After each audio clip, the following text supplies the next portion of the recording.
Send out some messages. Add my banner. As if anybody still needs to sign up for Underdog that would be watching this. And then I will pop over to you'll just see me YouTube. looking over the screen constantly, checking out March Madness. Is it like 3 TVs in the background?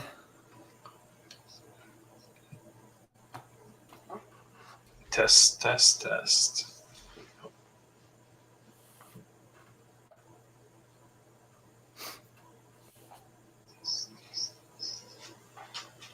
right. That sounds all right. I got the stream open. All right. I could hear us both on the stream. I sound like I'm in a tunnel for some reason. I'm going to grab the link. Hello, everybody. It's coming in. I see a couple people popping in. Just going to send out a link here. How do I?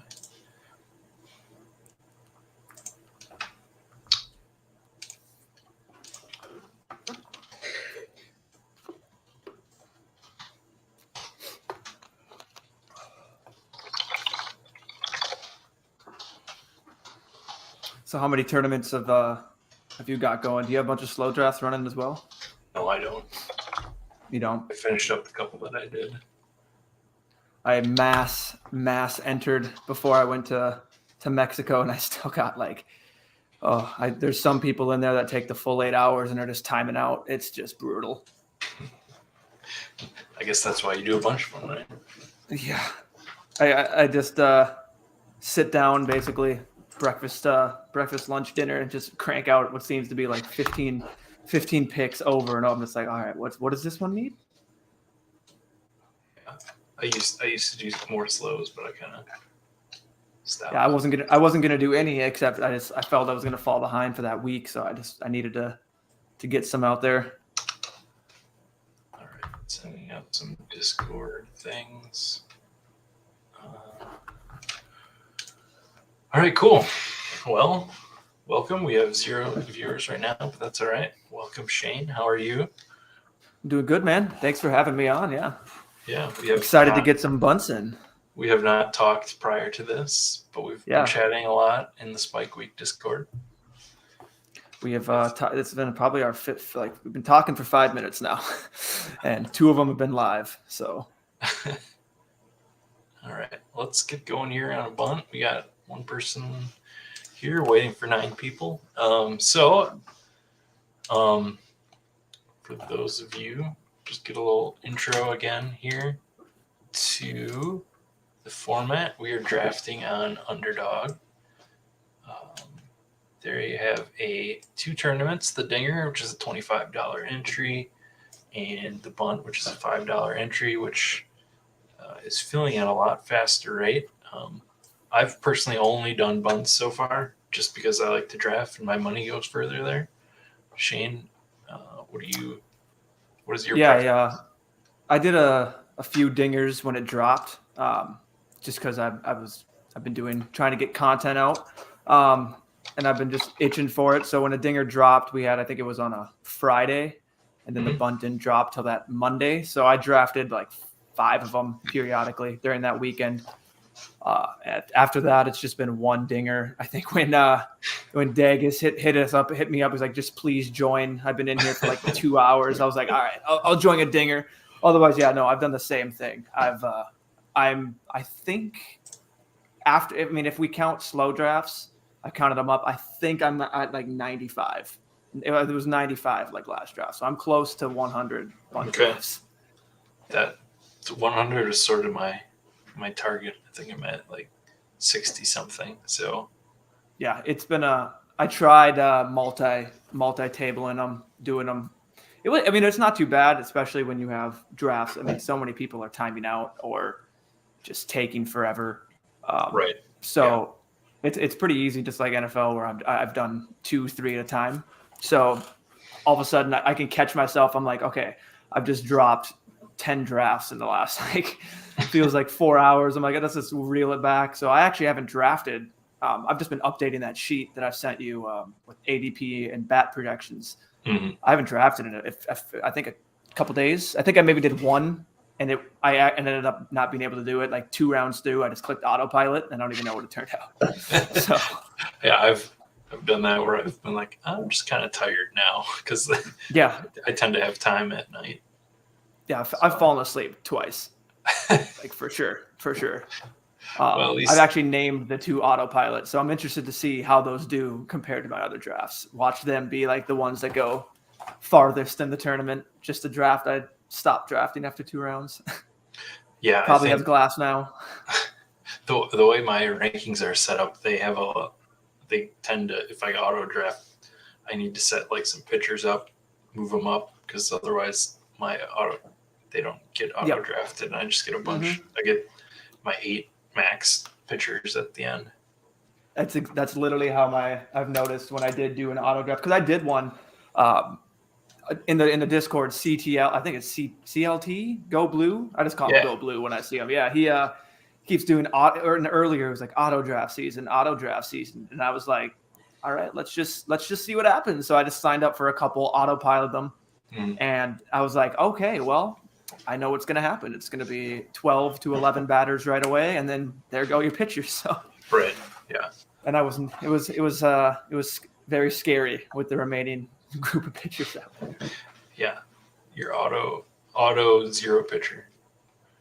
Let's see. So I think a couple people watching this probably know, but the format here is maybe somebody coming to this later is a tournament style contest. So you are competing against your draft pool for the first.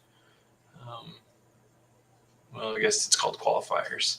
So from the start of the season till 8/21, you are scoring. It's best ball, so it automatically picks your best players, and it scores at positions here.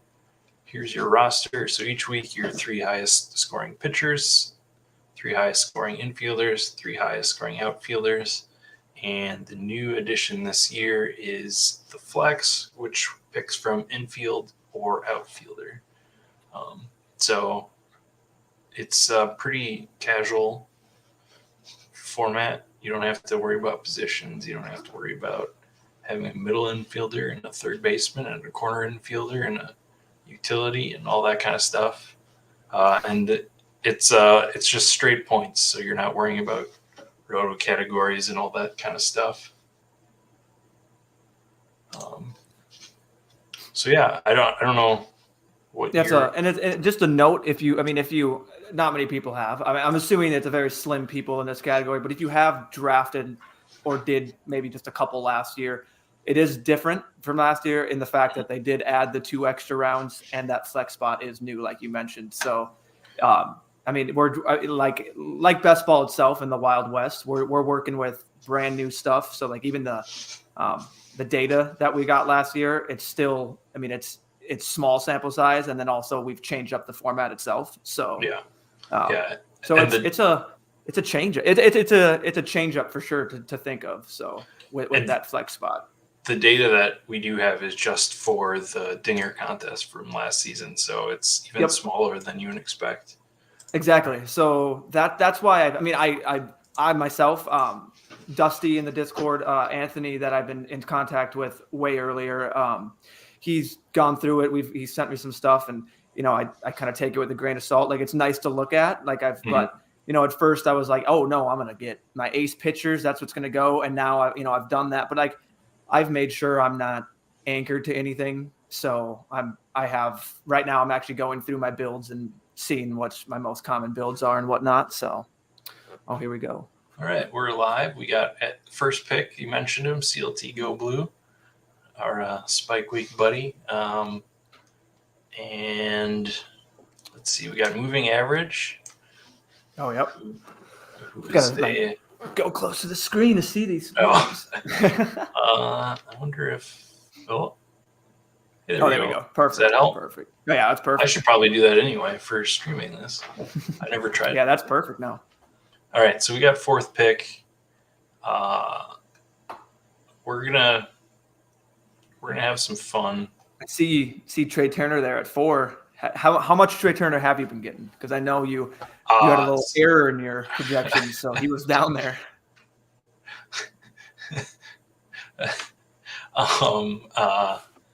I still have none. None. Okay. I have a few, but it's slim too. As you said, like you don't get anchored to anything, and I do. I've been anchored to the first round outfielder, or pitcher if Garrett Cole or DeGrom or something like that. Yep. So for this, I was, but once we got going, and my goal is now I'm going to max it.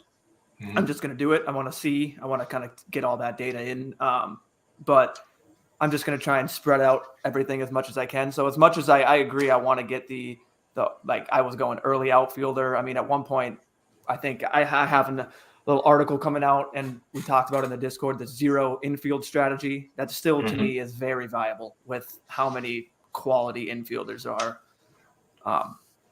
It seems like most of the values, honestly, according to bat projections, which I use. That's what I use, and that's what you use as well. So, all right. Honestly, I think Bryce Harper is an easy selection there. Yep. I don't know about you. Do it. Yeah. And I have.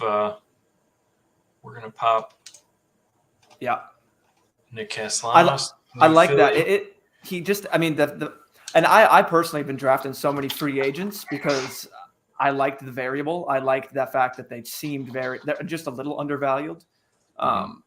And so I've been I have a lot of Schwarber, Castellanos, Correa.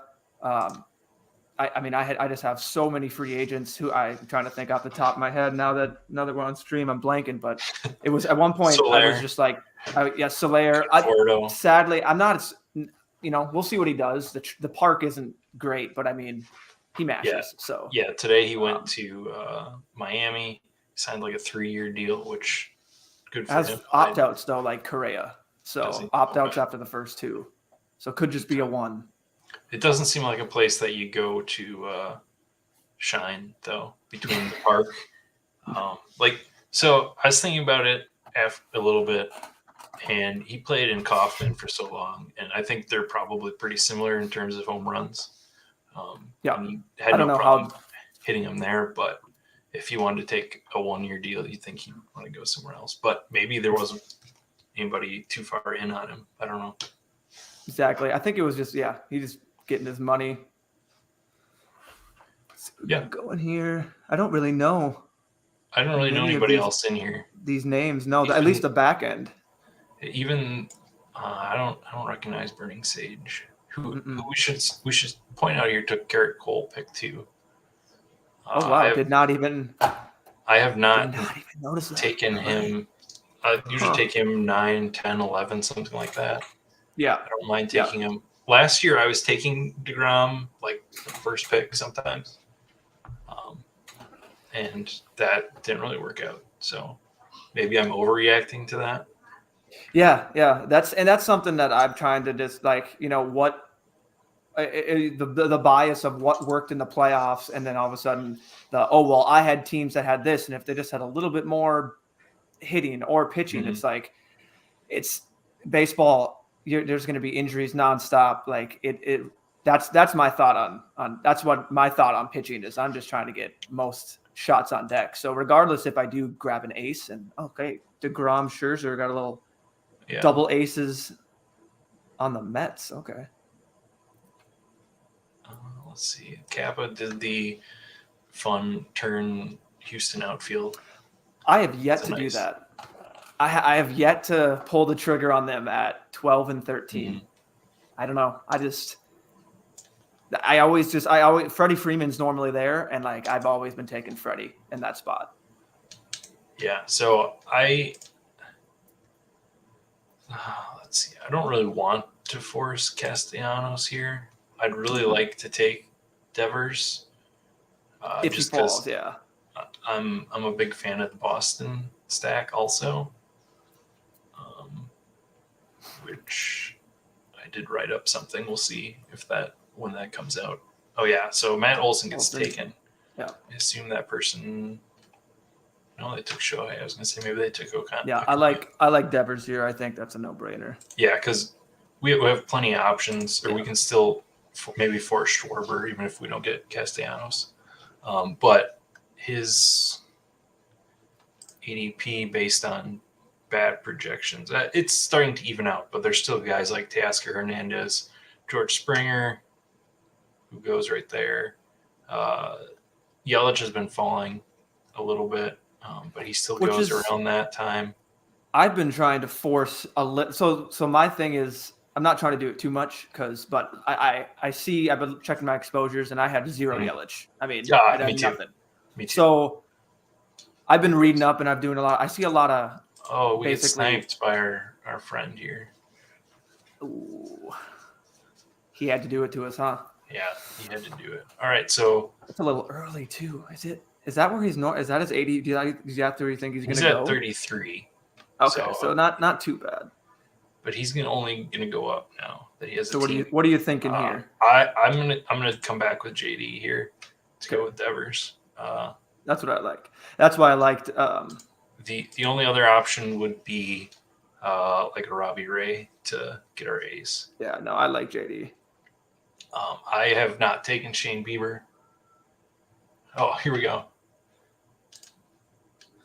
CLT Go Blue is in the house here. He had to take him, but he's been pushing top 20 all day. Oh, dude, we just autoed Schwarber at 3-4. Oh, great.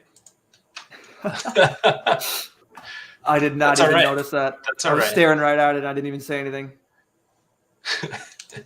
It works. That's why you draft with streamers, right? That's the joke. Hey, I mean, Eric and Pete took Devontae at 2, and look where they ended up. I mean, that's why I don't think ADPs. I mean, they matter, but I mean, that's high for sure. But this could easily do fine. I've started this Bryce Harper stack with picking Rhys Hoskins at pick 27, 28 too. So yeah, and moving averages here. I mean, look at that. Buxton 27. I've been watching. I mean, he takes the same guys that we're taking nonstop. Is he? And he's taking Benintendi in the picks 90s. Benintendi is my most exposed player, like by a long shot. I need to stop, but he's always there. I can't. When a guy's sitting there, even past ADP. And he's like, and it's just like, to me, he's popping in the top 100. I'm like, I have to. I can't not click him. Yeah, but yeah, I see him. Since I adjusted my or corrected my conversion of the bad projections, I've started to get Benintendi again. Yeah, I literally I need to rein it back, like too much. I think if I checked right now, it's not good. All right. Somebody's been jumping Schwarber all day. I feel like you should phrase that. You should probably phrase that better.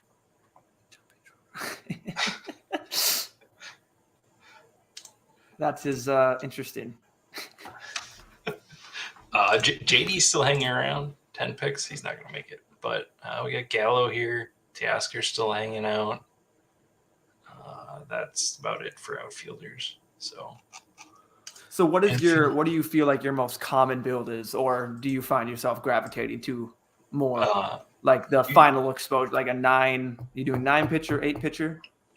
I have mostly done 8-6-6. I have been doing more 7 pitchers.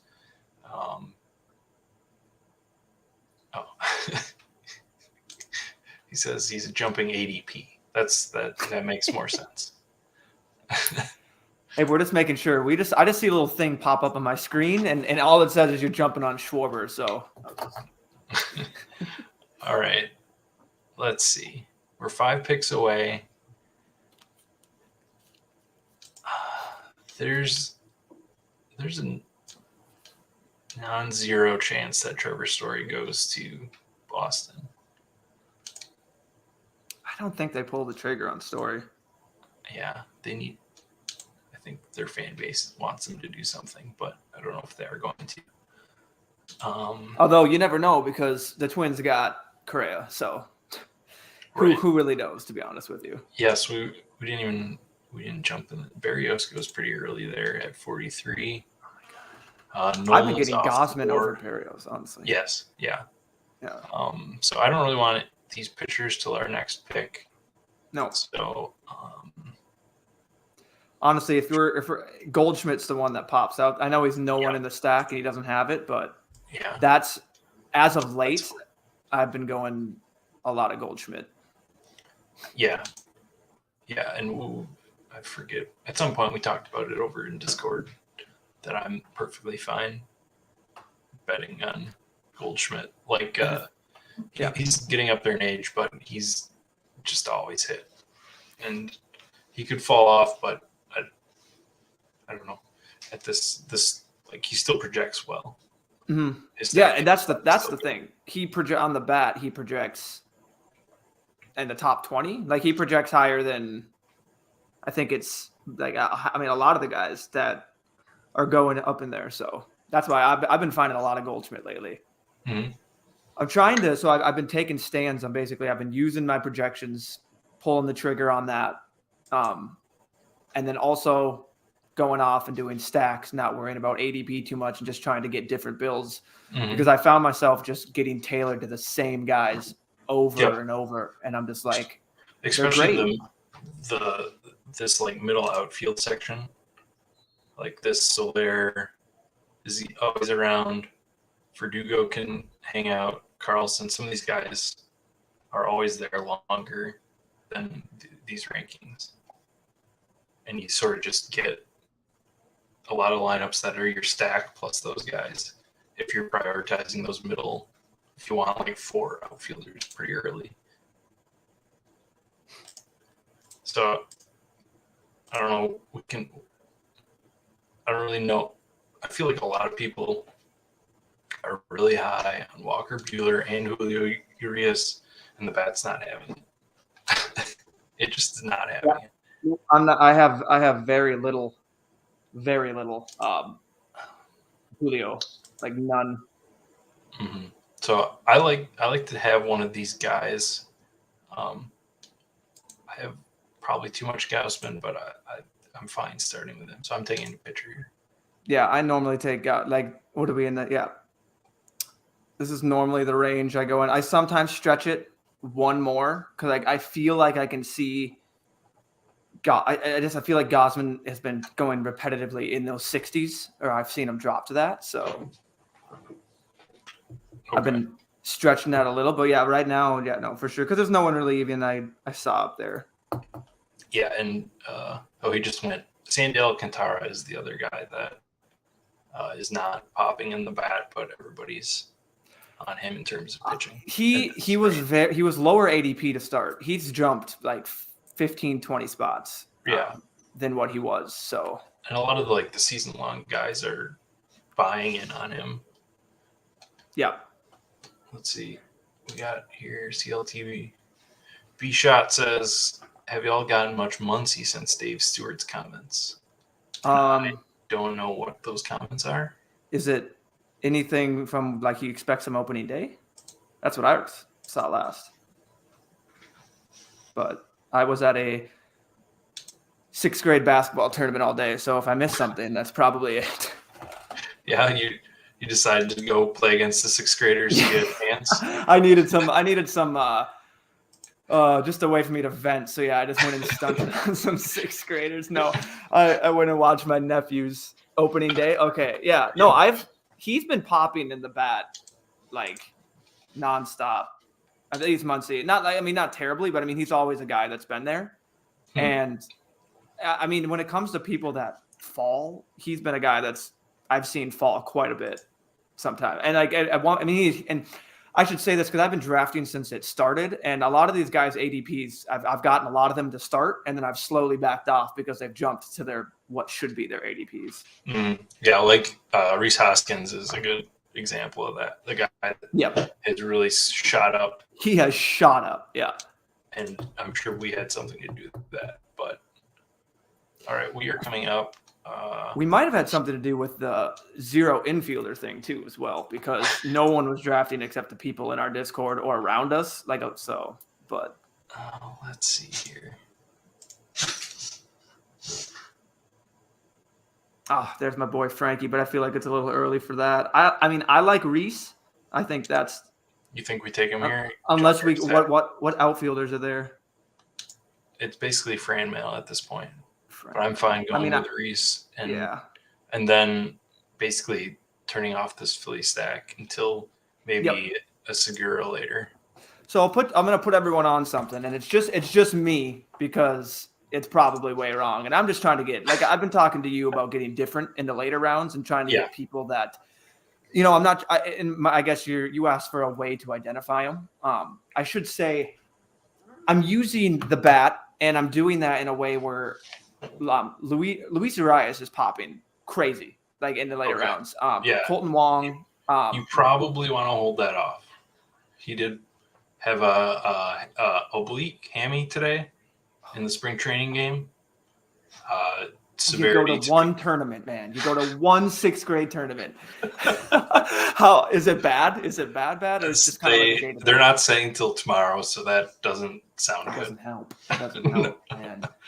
Oh, that hurts me. Oh, yeah, I've been my last 10. I've been popping Milwaukee stacks like it's nothing. You can get Willy Adames free.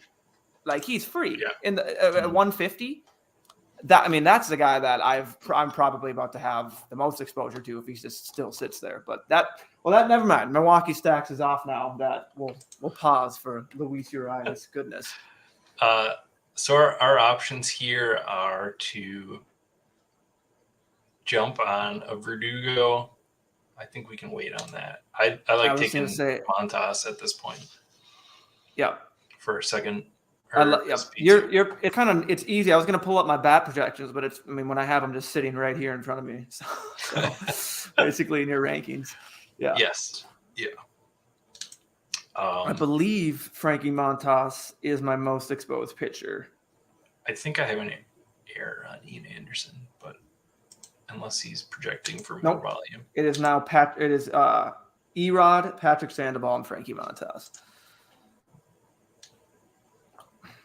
Okay. All right. Yeah. So we'll take Frankie here. Yeah. Hopefully he goes to your Twins and he stays in a decent park. Gosh. If we could pull off a trade for him and just get both of them. Just get them out of there. Just get them out of there. Come to the Twins, please. Have us lose. Have us play the Yankees in the first round and get swept. Doesn't matter. I saw a lot of chit chat, Twitter, and whatever. Everybody, all the White Sox fans came out to say how much better they still were than the Twins. And I was like, it's true. That's but fair. Also, it's true. Yeah. No. They're. It's just such a weak division, and there's guys that haven't stayed healthy, like Eloy and Robert have had some issues. Eloy is one that he's not. I don't have as like a lot of people are. They have him on their breakout bounce back. He's gonna what he could do. I guess, and maybe that's where I have a leak because I'm doing that with Buxton and he's a home guy. But I see Eloy and I'm just like. And he's even going. Sure. He was going later, so I probably should be jumping on him. And I have gotten mainly him in White Sox stacks, but he's not popping as much as other people. That's why I just haven't been getting him. So the thing is, when he came back last year, he just didn't. He didn't look great. Yeah, or not. He didn't look pre-injury, and maybe that's just still recovery or whatever. But, let's forget they acted like it was a death the way that they portrayed that on field. Oh my God. I was like, did he die? Oh no, it's the same. Okay. I was like, he's just injured. That was dramatic. Need to check on some futures. Be a shot. Yeah. Yeah. I'm not in a betting state. So I would have to go to Iowa to do that. Nobody wants to go to Iowa. It's not exciting. It's close, but it's not exciting. My in-laws are from Iowa. Nobody wants to go. Oh, it's almost our turn. My girlfriend's from Iowa, so we can bond over that. Yeah. All right.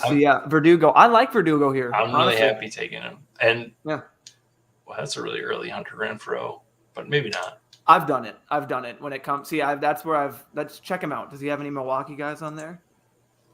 He does not. Unless there's gonna now with Urias out get Trevor's Story. See, I've done a lot. People, I had who was it? Someone in the Discord asked, like, "What are you doing on this draft?" I'm like, "Just wait." I'm like, "There's a lot of people I'm about to mini stack later and do," but I'm like, right now it looks like a complete mess. Like it's not great. Yeah, when I had home runs overvalued in my projections, I had a lot. That's when I How got did my you? What was Hunter wrong win. exactly? Okay, we'll talk Excel here. I had the hit column, and I Yep. subtracted because the scoring. You have to pull it up. Yep. You got to subtract doubles, triples, home runs, and then that's how you get your singles. At least that's yeah. Yeah, so the way it comes out, we're 2 picks away. We'll jump back to that. All of a sudden, we'll auto pick Real Muto at pick 100. Wouldn't be the worst, but not great. You know what? I have. If he's still here, I'm going to take Luis Castillo. I have absolutely none of him. I just picked my second share today, actually. Yeah, He is because he dropped 25 after ADP, so I'm fine getting some exposure that way. I think this might be my second one. Yeah, I've scoured my exposure to see my people in my $5-10 like range, and I'm like, okay, write them down. We need to pick a little bit more of you. We need to pick a little bit more of you. Like I can. Like I like my, having my, I like to see them as my mini edges, as these are my values. I've been getting that, but I don't want to just go all. If I'm maxing it, I'm not trying to go hog wild and just get 50% of these people. Have my whole season rely on them. Yeah, I like Castillo there. So we'll take him here. They could just do him a favor and trade him. Yeah, actually, that was the guy. They said they're keeping him, but he would be good at the top of the Twins rotation too. Yeah. Do we have two guys that went pitcher, 3-3-3? Okay. Yeah. Goodness. That's kind of crazy. Yeah, and that's have you been starting to look into the playoff rounds, like championship or anything like that, and which teams' divisions are weak and not? Yeah. Yes. You have. I have. I took a brief glance at the schedule. Okay. And one thing I wanted to point out here before we get into that here, moving average, smart player. He is heavy outfielder, no pitchers yet. That's what he's been doing quite a bit. He's been doing well. Although when I do see, I think he's doing basically he's just doing whatever he feel at the moment, because he's done bully pitcher. He's done a kind of like a bull, like an ace. Right. He's done different things. So I like to see the touts in the industry of the real season long industry, and see how they're kind of going on them. Yeah. You score for, jumping back. Sorry, we're jumping all over the place, but you score for singles, doubles, triples, home runs. Yep.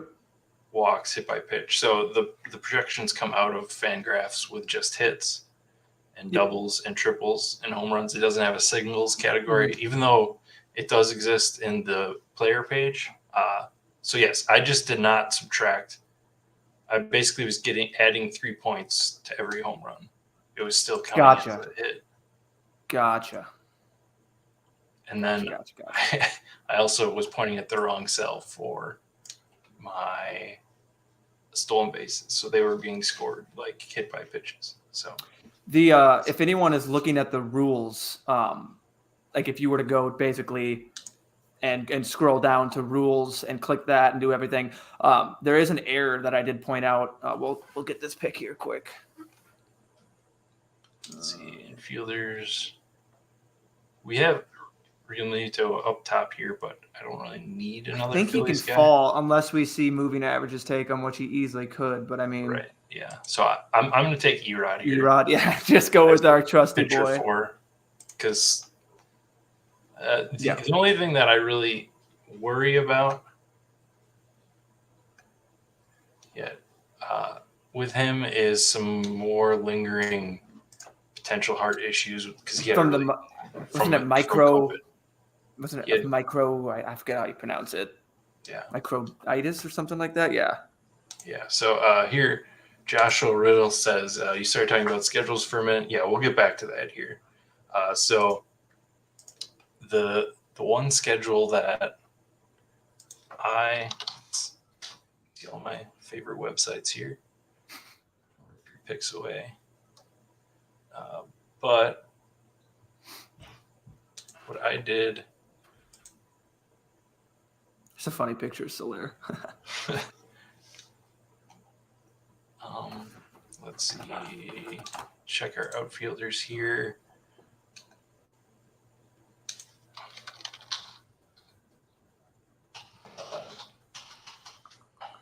Got Verdugo, right? Yeah. Okay. I just want to add Boston here.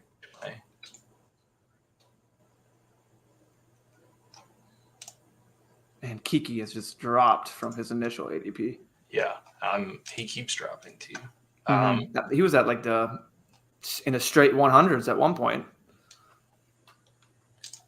Dylan Carlson's still around? No.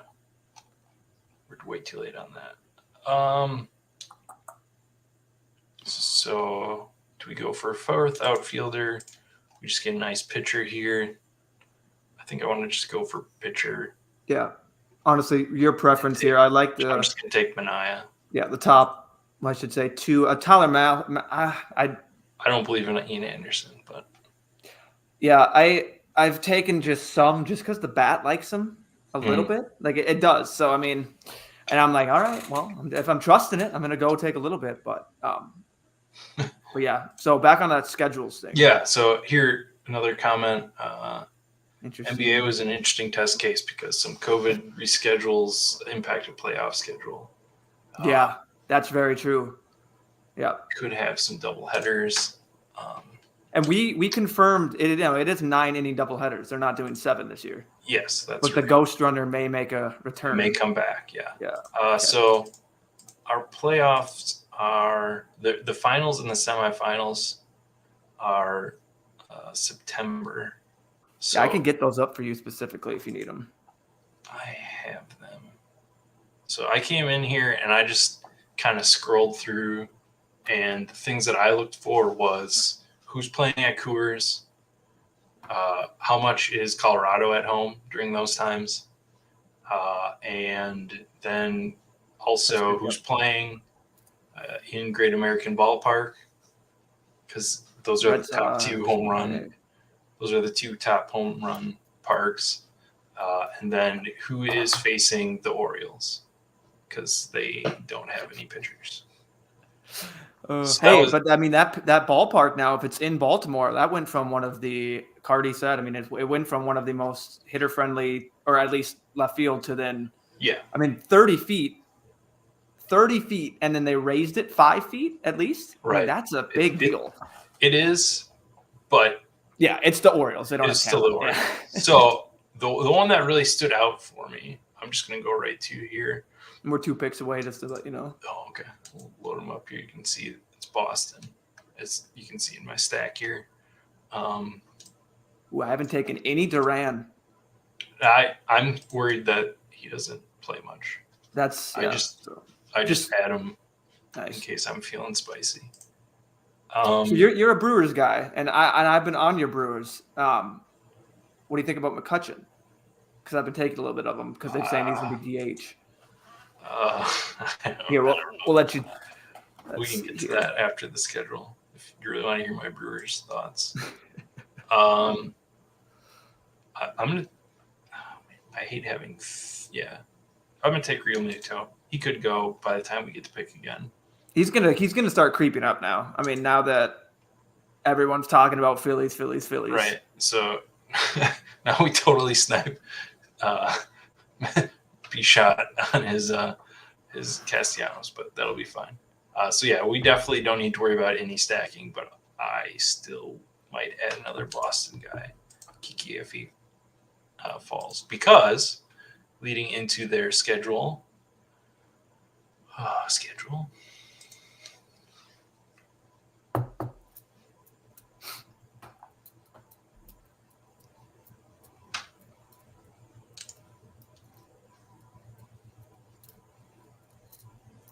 Loading.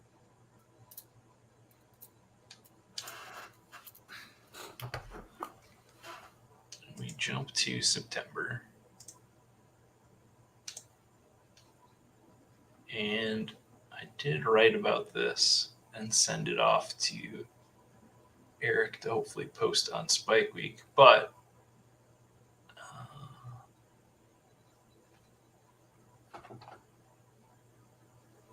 All right, so Ooh. we got semifinals weeks are the 5th through Semifinal, yeah, 5th through the 19th or first 18th. week. The first week is the 5th through the 11th. So they Yep. have 3 games against the Orioles there. Then they have they do kind of have some extra days off here, which isn't great. But then they have Tampa Bay is whatever. That's almost our pick. We'll come back to that. I'm not going to take Kike. So Ooh, Evaldi's still there. he is, but I'm going to take our boy or your boy, somebody's boy. Yeah. You can take, yeah, no, definitely mine. He is my highest exposed by a long shot. So we'll take him. He's got an ADP of 39. I don't know I feel like that's going a little bit down, but we're getting him 10 picks later. Yeah, it's been you could get him like in the 150s about a week ago, I swear. Okay. So it's been creeping a little bit. All right. So moving averages has helped that for sure. He's grabbing him too. Yeah. Yeah. Okay. Oh, I mean, I've seen Benintendi go almost and pick 90s from him. So. Okay. So yeah, we got the semifinals. First week has 3 games against Orioles. Mm-hmm. Then they're at home. Like this is the rough part with these days off. They're at home against some Yankees. That's not great. They have a decent pitching staff. The Royals could be. Let's see who did they add? They got rid of Minor and added Greinke, right? He's toast. They have a bunch of young guys that had potential or have potential. Some of the guys pitched some good games last year, but they could also just be the usual young guys that never really amount to anything. Mm-hmm. But then the important thing is this finals week. So you have 1 day off. Yeah. Let's jump. I think that's the first day of the week too. Is that 19th? Right. The finals go to the 2nd, so I think they have 1 day off. Yeah. Oh, the 18th is the first day. Yep. It goes to the last day of the finals is the 2nd, right? Yep. So you have 2 games in Great American Ballpark. You have 2 games in Yankee Stadium, which is an above-average home run park. Not anywhere near Coors or Great American Ballpark, and obviously they'll probably face Cole on one of these, but you can get homers off Cole. Mm-hmm. Then at home, 4 games against the Orioles, and then against the Blue Jays. That's not in Rogers Center. Not great, but it's the. I mean, what you're getting before that is the best you could possibly ask for in terms of Great American Ballpark, Yankee Stadium, and then home against the Orioles. Yes, right. Yeah, so basically you get that Sunday, you'd get that one Royals game and that championship. No, that's the last championship. That's the last day of the semifinals. Is it? Let's say they just have a little. So they just have it wrong here. They say the semifinals stops on the 18th, and then the finals start on the 18th. So that's interesting. All right, I'm gonna see. We haven't really taken any shots at pitcher. I assume Kopech's gone, right? Yeah. I think, yeah. I'm gonna take Clevenger, who he has had a rough time staying healthy, but he's a guy I've liked taking a shot on. I think I said it in the Discord, but if the thing that people are going to be scared about is injuries, I'll be more inclined to take them because of, especially if someone wants to, if they are healthy, if that's the thing, when they're healthy, they're putting up, like, they're dominating. Not to say that he's Clevenger. My take's more Buxton, but with Voit at 147. Well, that's a good thing I got Voit in the 20th round for basically all my shares. Holy crap. I have not taken him much at all. I probably need to add him back. He was at one point an auto click in the 20th. Really? It was. Yep. Yeah, I guess here's probably a hole for me is that I didn't think he was going to stay with the Yankees, but if he's not going to stay with the Yankees, he's probably going to start somewhere or have. And that's a good lineup. I mean, it's not the park is a downgrade, but I mean, you went to the Padres, who are looking to be. He didn't go to a bottom dweller, someone that's just. Well, no, it honestly wouldn't even matter who he went to if it was a park upgrade. But yeah. So with this pitching staff that we have, I'm pretty good holding off here. Yeah, there's a lot of options later on because I like some of these guys here. I have a lot of these guys here, but I don't have any Tariq Skubal. I have none. Absolute zero. I don't. Maybe that's my leak of the year, but I avoid him at all costs. So we have 4 outfielders. I don't know why Avi Garcia is still here 30 picks later. I guess is he gonna scooping up the value? Is he gonna lose playing time now that they added Soler? I wouldn't think so. I think they'd find a time to work him in with the DH because he has that big of a bat.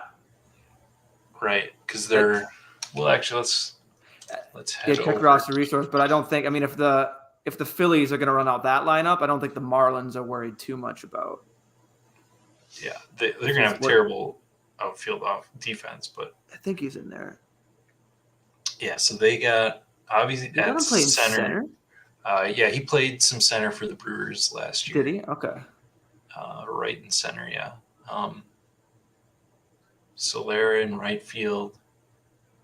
Jesus Sanchez, who's a pretty late pick. If he even establishes himself at all, he should have room for at bats. One of my breakouts is Jesus Sanchez, so mainly just because of his ADP and what he could be higher than that easily by the end of the year. Yeah. So we definitely don't have to worry about playing time. Yeah. For Avi, because I mean, yeah. So touching on the schedule, obviously, so my biggest take is my biggest stand is wanting that whether it's you're getting an ace, whether you're getting multiple aces, or going heavy pitcher first. I haven't done much heavy pitcher and then still take quantity, but either way, I'd like to get quantity at pitcher because I think I'd like to, and I piggybacked off of moving averages and I was doing this my first couple dingers when I watched his stream, and immediately he said what I was going on with was we want to have as many shots on deck for those 2 start weeks, and with how much variance and what's going on. I mean, we have no control over who's going to have a 2 start week, who could potentially people get hurt, they come back, they start they have a 6-man rotate, they bring up someone, a trade. There's so many different things that are going to happen that it's like, I'm just trying to maximize it by getting as many shots on deck, basically, or shots on target. And basically just try and, I've been going 8 and 9. I've done very little 7 pitchers. I've been going 8, and honestly, I've been going a lot of 9. So with that, because I think we brought it up, are you using then pitchers? Are you focusing when you stack? Because I know we haven't done that at all. Someone in their division. You know what I mean? Right. Or no? I have not, because I have a lot of Yankees pitchers with Boston stacks, which probably doesn't make sense looking at that schedule.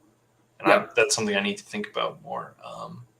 And we didn't get the schedule. I mean, that's something we honestly couldn't have done. So I'm gonna grab Bobby Dahlbeck here. I like that. Third Boston guy. Yep. He's raking in spring again, and maybe he puts it together in the regular season. Another guy I have a lot of. Yep. Yeah, and he has. Basically, this looks like a mix of all my teams, so I'm game with it. Right, it's not surprising we're using basically the same projections. That's what, and I've tried to, like I said, I've tried to just go a little off, but it's tough when it's like, well, I mean, why would I take this guy when he's projected so far down? Like Bo Bichette, that's one thing we've agreed on is in the bat projections, he's the 20th ranked player and he's going at 14, and a lot of times sometimes in the first round I've seen, and it's like I forced myself to take a little Bo Bichette, honestly, just so I'm not like, oh, there goes Bo Bichette MVP season, and I have 0. But I have such a hard time. I feel like last year he super benefited from playing in Buffalo and Yeah. in Florida in Dunedin. I don't know how to say that. I think it's Dunedin. Dunedin. Yeah, you're Maybe? right. I don't know. No, that is correct. Okay. It sounds correct. That's what I've heard it. So it's just my memory. Yeah, so I don't think we need to do it, but I'm going to take my 6th outfielder here as Jesus Sanchez. Let's go with Avi. And maybe. I like that. Yep. Because, yeah, I don't know about Duran's playing time. And we have plenty of stack in Boston. Yeah, I think I probably stack too much. I'll be honest. So yeah, that's another thing I'll touch on after this pick is my thoughts on that. It is kind of what I've touched on with the sample size. We've seen. I think it's baseball. I don't know how you pronounce it. Baseball. Yeah, Spanish. Yeah. Is it Spanish? Baseball. Okay, so yeah, that's what I've seen it, and it's like it's great. It's great stuff for anyone that you should definitely check it out. I've retweeted it. It's in our Discord. It's a great thread about stacking. Uses last year's data. Brings out the bad X projections basically on who's the top stacks this year, who to target, ADPs. It's a great read, and I've seen that, and then stacking's obvious. It's a way to increase your floor and your ceiling with you do it in DFS. Just we don't know how much it actually affects. And then another thing is, what if your lineup goes up against an ace or multiple aces or a cold streak, or the lineup there's trades or anything, so your stack is disrupted. But mainly it's just like, what if they just don't hit and for a couple games they just all give you or if you're stacking the Brewers and they don't score any runs ever. No matter the pitcher. That's mainly it's a large field GPP, and I'm just trying to the Brewers, but no, that's you asked me my opinion, and they didn't do anything to add more runs to their lineup. Yeah, for sure. But it's like I've been doing my first ones is like I had no stacks. My first 10, 15 drafts, I was like, you know what? Like I'm not going to force it because people are forcing this, and like I'm getting people. Real Muto was going. I was getting them in the 190s early bunt. Like it was like I'll just wait, boom, and now it's just like I don't care about stacking. Like I'm just getting little players that can mash. So I think that's something we're going to figure out as it moves on. As the years move on. But I'm trying not to overstack too much because I don't know. I came into it thinking immediately, let's stack. And I've reeled it back a little bit because all of a sudden I saw that article and I'm like, all right, let's do it. And I've just started going, four mans, like 5 mans. And it's like, oof. Yeah. If they get shut down in the playoffs, that's a goose egg. Right. Yeah. I usually stop at 4 usually. Okay. 5 has been my max once. So yeah. I try to get 3 for my first pick. I usually want 2 guys with him, because their value is going to increase if they're batting near him. Their value is also going to MVP season from Rafael Devers, everybody benefits on the team. And that's what I've been doing. I've been doing more mini stacks, like just 2-mans, like a 2-man, 3-man. That's what I found. That's my sweet spot. So. Let's see here. Right, who do you like? So who's the target down here for your pitchers? I'm gonna take Steven Matz. All right. Just a guy. I've been off Mike Minor since he went to Cincinnati. I have plenty of him. I had a lot of him. I assume this projection's updated and he's still sitting at the top. But I'm gonna take Matz here. Looking at our pitching, I think it went down a smidge. I think some of his, I think he added a few earned runs. That's interesting. And that was it. I'm not sure because I updated it yesterday, but not today. So right, because your gut says that it's going to be a lot worse than that. Exactly. That's why immediately I'm like, it was like, oh, he went to Cincy, but already. Yeah. Let's see here. So we're sitting Here's the at guy. Here's the guy that put big me on exposure. Mats. He pointed out just like how good the defense is behind him, and like if he Okay. stays healthy, He pops in the bat for later projection or later round pick. So yeah, because it's just innings at that point over some of these other guys. Yeah, haven't taken much Tanner Houck. Houck. I don't know how you pronounce his name. Yes, last name. I have plenty of him. So You do? Okay. I have been avoiding him lately. I just don't know if he's gonna. I mean, like the pitching stats. It's so lenient on distance. I mean, a win. The measures of the stats. Like a win, you have to go distance. Like a quality start, you need to get distance. I mean, innings pitch is just the metric for distance. So it's like, yes, strikeouts. Like if you can get a guy that can give you innings, and then at that point, it's like sort by innings, and then who's highest strikeouts for me. It's like let's just get those guys. Like because I just want people that can, like, if you can get me a win, a quality start, and innings pitched, and a few strikeouts, I'll take it. Like, right, yeah, and I'm going to take Sano here because he's hanging around way too late. It's a great sixth outfield or infielder. I've just been taking people that simply can just rip the cover off the ball. Like in this form, in this specific format, like we're not, like you said, you went over the rules. We're not looking for average. We're not looking for guys, to contribute in certain areas. I mean, we just want guys that honestly hit home runs. Like that's what's going to get you your most points is guys that mash. Yeah, and especially as a one-off. With outside of his team. So yeah, we got and the lineup has gotten better. I mean, our lineup has gotten better for him. So, which is a plus for all my Buxton shares. Yeah, and Krylov seems to be healthy. He's playing spring training. Another guy that can just mash. Like he was going, I'm pretty sure early bunt and even dinger. He was in the 200s, and he's risen to I looked at my early bunt or early dingers, and like, oh, if we could just get those ADP back for one day, that would be fun. I would probably rip 5 drafts at a time and do a couple autopilots because yikes. One thing that I just wanted to touch on real quick is one thing that you got screwed up on was your home runs and stuff. I got screwed up on for a day. If you go down and click rules, you don't have to do that. But if someone's looking at the best ball rules and they click that and they go like by MLB best ball, it'll give you. So if you scroll down all the way to the bottom. Oh yes, I saw somebody point this out on Twitter. And then the what is it? The hit by pitches is 5. Yeah. For best ball scoring. Maybe unless they changed it. Where is it? Nope, 5. Yep. Yeah. And so I had that initially in there, and I was like, why would they change it? That makes no sense. That's the weirdest change from season to season.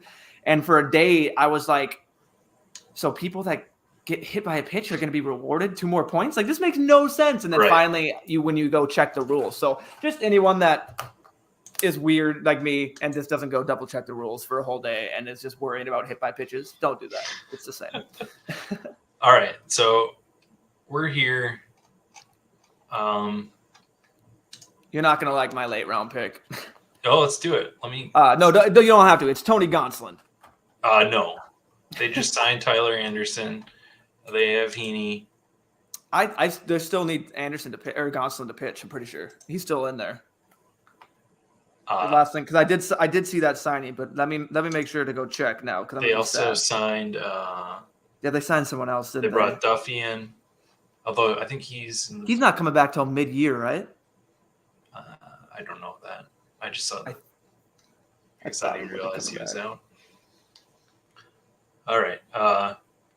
Do you want to hang out for another draft here? You want to just analyze this?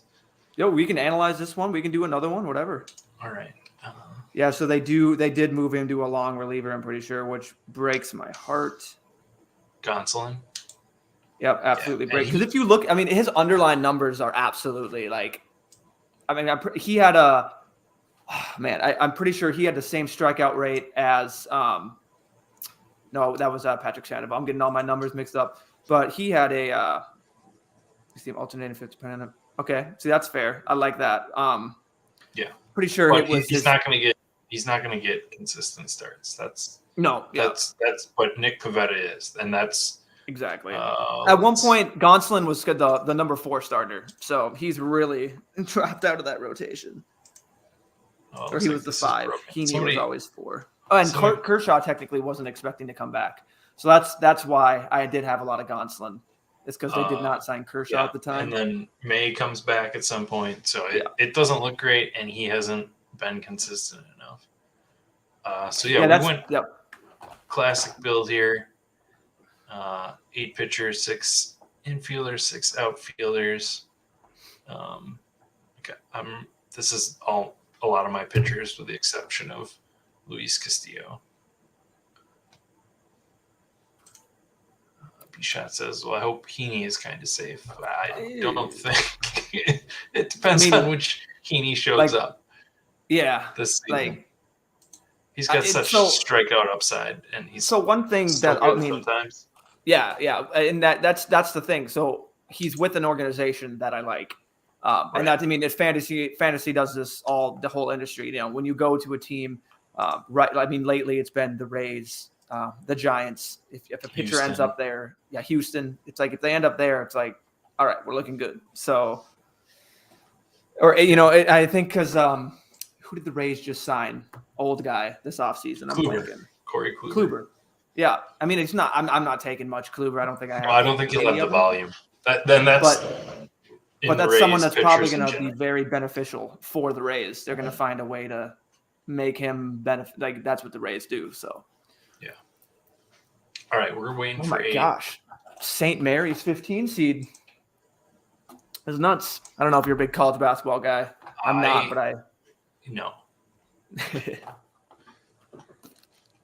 Yeah, I just I like the tournament and have this on, and St. Mary's is winning 42-32. That's nuts.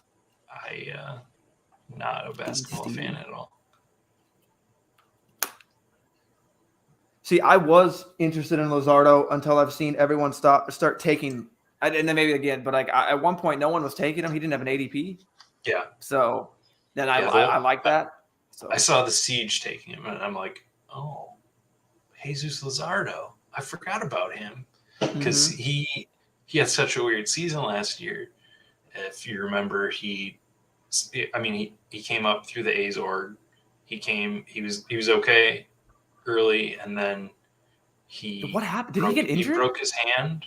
Is that what he did? Because he got mad playing video games. That's freaking right. I forgot it was him. And then traded to Miami. Because I was using the bat last year, and all of a sudden Cardi's like, I mean, from what he's our recent sample size, the dude is good. So yeah, was it Cardi or was it James at Pater? One of them he was popping. So and yes, it just got to a certain point that he was free, and his ownership was free, his cost was free on DraftKings. And he still projected okay because he had the underlying talent. So even if he had been bad, it was just like, he's going to have a good game here. I was playing him like every time you pitch. Yeah, I'm looking at my first draft right now. Okay, here we're waiting for people. So that'd be a fun thing just to pull up. I'm gonna guess I drafted Philly stack. It's JT Realmuto has literally dropped, which just doesn't make any sense.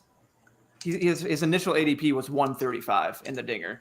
Really? For the when the AD, because I'm pretty sure, they use ADPs for the same contest and everything. So his initial first Friday night, first draft ever, 135. I was like, and he fell to 140 or 154. So that's just crazy. We're making B-Shot cry here. No early drafts, please. So much Cincy. Cincy? Are you talking like stacks? Yeah. Okay. That's rough. Poor Votto. Remember him drafting? I think you can still draft Votto in India. Yeah. Those guys still can hit. They're just all right. So here's my first draft. I went with Cole first. Look at that Kikuchi ADP. Yeah, and I kind of got off of him. Yeah, I've taken plenty because this was when the CBA had been signed, and I was afraid that he was going to go back to Japan.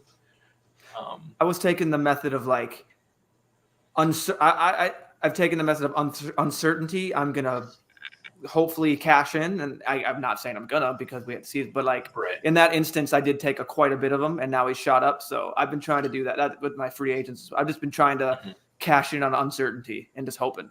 So and at this point, I have backed off still because he's going to be the number 5 guy in Toronto. He went to a pretty stacked lineup.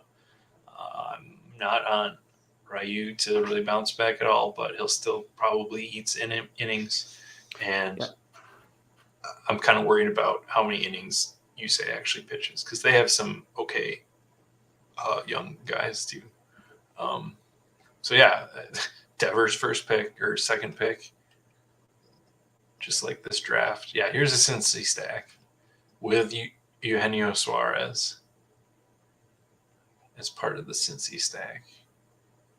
I don't know if it was something wrong with it had to be something, but I mean, what do I need to do to get more Jonathan India? Because I don't know if I have enough. Yeah. Let's see. India. I have 5% Jonathan India. I don't know if something must be off in he's moved up. Like he had a big jump. That's it. Yeah, so I'm sure we can find a draft with him. Maybe not.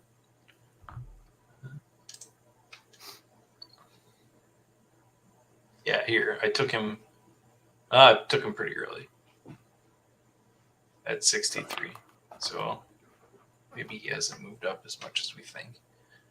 Yeah, those early drafts were tough to navigate because like we didn't have the set ADP. So like honestly, we were setting the ADP to what it should be. Like we were shifting players to where they, honestly should be in terms of like, well, I guess the bad X rankings, but seriously, at one point when we did that a lot of people were talking 0 infield. I went 2 drafts where it was like, all of a sudden now everyone needed infield in that scenario. And it was like getting just dried up real quick. And then all of a sudden you're stuck with pitching and outfield. It's like, oh, okay, well, we basically just did the wide receiver movement and everyone now has moved up outfielders. Yep. Yeah. It's a lot like that. I got a lot of early Cole here. I don't hate that. I also have a lot of not early, but at ADP Chris Sale, which could turn into a mess.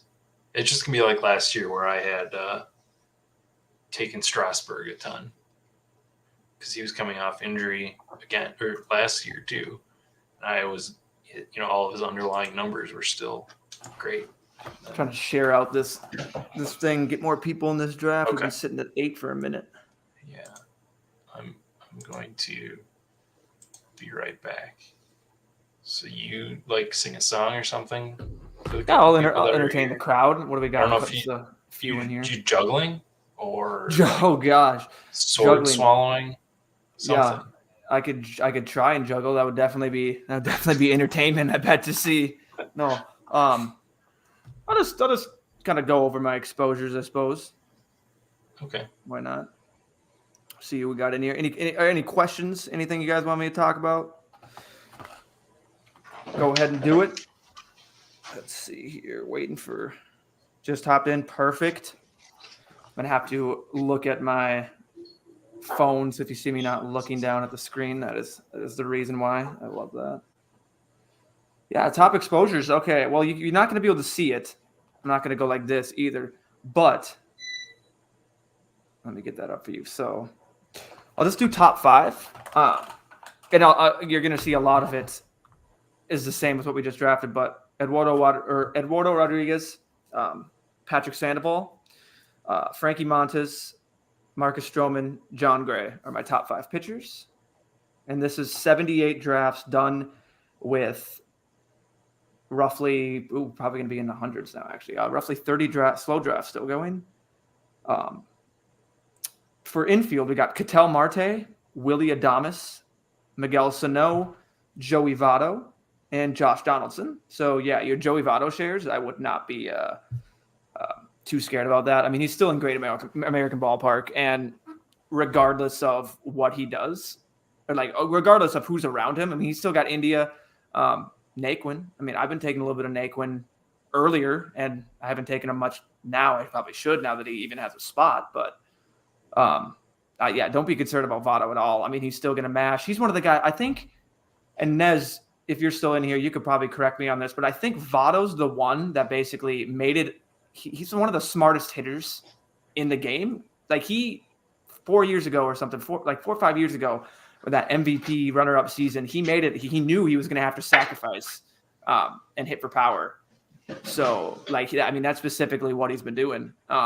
And he's found ways to basically, I mean, while sacrificing for power, still getting it done at a high clip. So, yeah, that's someone that you definitely don't need to worry about. And then outfielders, we got who we just took, Benintendi, who's leading my entire exposure, Buxton, Renfroe, Springer, and Franmil. So those are my top exposures. I would show you them if I could, but we just read them off. Just went on a little Joey Votto preach. Maybe you can attest to this. I don't know if you remember, but wasn't it Votto that basically said he knew when he's getting older he had to basically sell out for power? Yeah, and he's one of the smartest hitters just in general. Yeah, for sure. Yep. Okay. He just sold out, and it's great. Exactly. Yeah, he's done exactly what he needed to do, and that's the thing. So I watch a lot of CBS today, and I listen to Rates and Barrels now a lot. I've literally binge watched Rates and Barrels. Thank you. I think it was Nez. You brought that out there. I watched so much of that now. Binged almost. I had like January 1st or early in January. I was like, I'm thinking about doing some more season-long stuff. I'm going to just download all these podcasts. Yep. And there's a lot of great ones. There's a lot of good ones. There's stuff that gets way too deep into Dynasty that I had there was a lot of episodes I was just skipping. But now the only one I listened to is Rates and Barrels. I probably should. Rates and Barrels goes hard. It does. Plus, Eno Saris is just so fun. Yeah, no, thanks to you, I put that in my, or thanks to Nez, I put that in. I put that in my that's the only thing I listened to on the plane was just in my ears. Just talking. I'm like, this is fantastic. So the other nice thing is they use bad projections. So they do. Yeah, you're right. Yeah, you're right. I've heard that. Yeah. Yeah, they run the auction calculator. They run the auction calculator and talk about that in terms of projections. Yeah, Eno's a mad scientist, and he's just a fun dude. His hair, I love him. His hair is crazy. You just want to. He looks like exactly the Bobby Witt. I haven't taken much Bobby Witt. I have here. I'll show you how much Bobby Witt I have. I have 10% Bobby Delbeck. So 0 Bobby Witt. So 0 Bobby Witt. Let's see how much Bobby Witt I got. I think I've taken him just to take him. I have 2 shares. I have 2% Bobby Witt. Yeah. So I'm not sure who commented on Bobby Witt. I am out, and it's pretty simple. It's just he's not guaranteed playing time. They say he's going to start the season. Yep. Like Detroit's saying it too with like Spencer Torkelson, and I think Riley Green. Yeah, I think they said he's going to break camp with the team, but that doesn't mean they don't get sent back down for a small struggle. Like exactly. Yeah. And like I think it's the bat. The reason why they're low on him, he's normally lower on like just like rookies anybody, and any unproven talent. Yep. Right. And like we know, and this isn't discounting what like I expect Bobby Witt to be in the future. Exactly. But Right. this is just specifically for I'm trying to make as much money as possible. And for I mean, if he was going, If it was, I would last pick him. What's his last ADP right now? pick. Yeah, he would be a nice 19th, 20 round, but not where he's going. Yeah. Yeah, no. And that's risen, I'm pretty sure, right? Or that's dropped a little bit. I feel like that's dropped a little bit. I could probably check that out, but he should be good. He should be awesome. But it comes down to percentages in terms of how many guys that had the same like not profile, but just hype actually come up and that says he's falling with Mondesi. But how many guys come up and just blow the door off the game? Acuna, Tatis, not Vlad. He struggled that first year. Vlad year two, but right. Yeah, so it's just it's not that I don't want to take him, that I don't like. It's a mix between playing time, like the path to losing playing time is real easy to see, and after that the chance that he just comes up and hits is really low. I got to run to the bathroom here, so I will mute myself and stop this cam for a second. All right. We got 4 people. Let's try and get some more.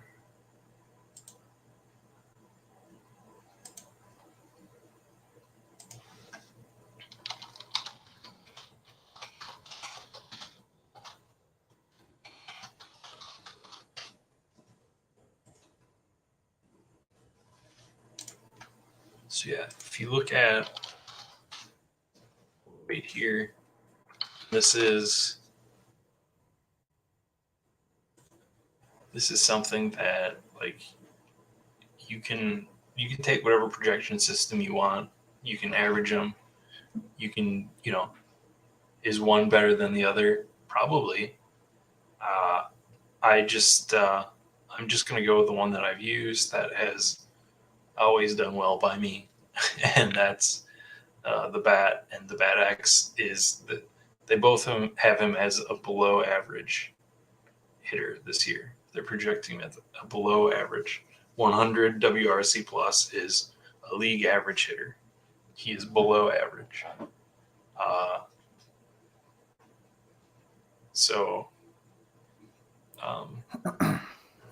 I don't know if you could hear me while you were going to the bathroom, but I was just pulling up the Bobby Witt projections here, and he is projected as a below average bat. Oh, yep.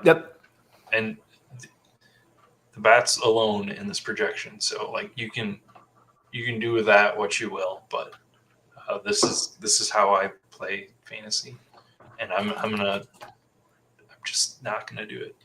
Like I could lose because of it, but my girlfriend had my cats wrangled up in a room so they wouldn't come mess with me, but they couldn't handle it anymore. So if anyone hears any meows, I apologize. I heard we have a very talkative one, and he just likes to say hello all the time. Okay. So, all right. If you hear that, I apologize, guys. We have good luck here because we are drafting an underdog, and I have a dog under the table. So, like, it's got to be good luck, right? I would like that. So, have you done much non-stacks, or have you mainly always focused stacks? I mainly always focus stacks. I feel like I'm just pulling numbers out of a hat, right or wrong. Mm-hmm. It just feels. Yep. Feels like I'm just doing a scratcher or letting the telling machine pick my.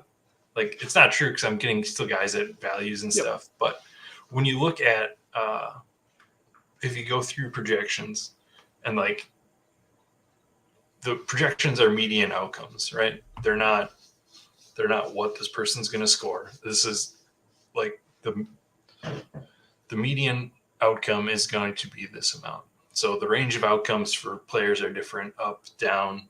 Like certain guys have higher ceilings, certain guys have lower floors. But when you look at median projections, if you look at players, they're just so close, right? So like the difference between 100 points in median projection does, this guy in my stack versus the guy out of my stack, like I'm drafting off this number of the projection, but I'm also wanting to acknowledge the fact that a lot of these guys can score the same amount or very similar. I don't know if that makes any sense. No, yeah, no, and that's I think that goes in the line with basically, how we're taught in DFS. I feel like it's our DFS brain, and it's not. It's because we do it in NFL. It's just I think right now my question to myself is how much is it? Should I just be doing a 2-man? Is it 3-man? Should I just stick with 1 3-man and don't worry about getting like another 3-man in that? I agree because I agree. I think stacking is going to be more beneficial. It's going to, in the playoff weeks, it's going to be the thing that can put you over the top. I mean, just like anything else, it could be the week in NFL where it could put you below because they both suck. So it's the same thing, but like how much I'm just trying to figure out how much I should be stacking because I've done, and I mix that up. I've done, or I have a 4 and a 4, a 4 and a 3, and then I've done like a bunch of just minis, like 2, 2, 2, 2, 2, just to see. That's basically because I've seen touts, like I've seen moving average, and even Siege sometimes only comes away with one small stack, if it even is a stack at all. Like I've seen moving averages barely stack, right? Barely, and I'm just like, okay, it's just interesting to see other things that were, is going on. I've seen the Siege sometimes not do it, and there's other people that I've blanking on their names. I'm pretty sure Nez early on maybe didn't stack as much. He's probably doing it more, but that's basically, I think, the number one question in this format right now. I feel like that all people should be asking is how much we should be stacking and how beneficial it is. And we don't know the answer. So, right. And even the results from this contest this season, we won't know the answer. We'll have a better idea. Exactly. But and who knows what data we get to even parse. Maybe we get bunt data too. I don't know. That would be nice. Yeah. But I don't know. I don't even know if they were going to release data. I firing pestered off them on it over and over on Twitter. Yeah, I was talking with Rudman. Yeah. I was DMing him about. I don't know. He actually messaged me about something right now. All right, so we got some Spike Week drafters. We got Go Blue again. Oh, there's Nez. Okay. Nez is jumping in. Oh, there's Go red Blue. Badge of courage. I got Worms for you. Money Wit. These are some great names. Yeah, I don't. Are those familiar to you? No, I just like. Okay. I just like that name. Ooh, Vlad 101. Man, I feel like I've lucked out into the fact that I think I've gotten almost more Soto in the 2, 3, and also I've gotten 2 Sotos at the 5 spot. Like I've gotten one. Like I'm just like I've gotten more out of the number 1 pick than I have even at the 1 pick. Sure. Yeah. It's like. Yeah. I don't know what it is. I definitely.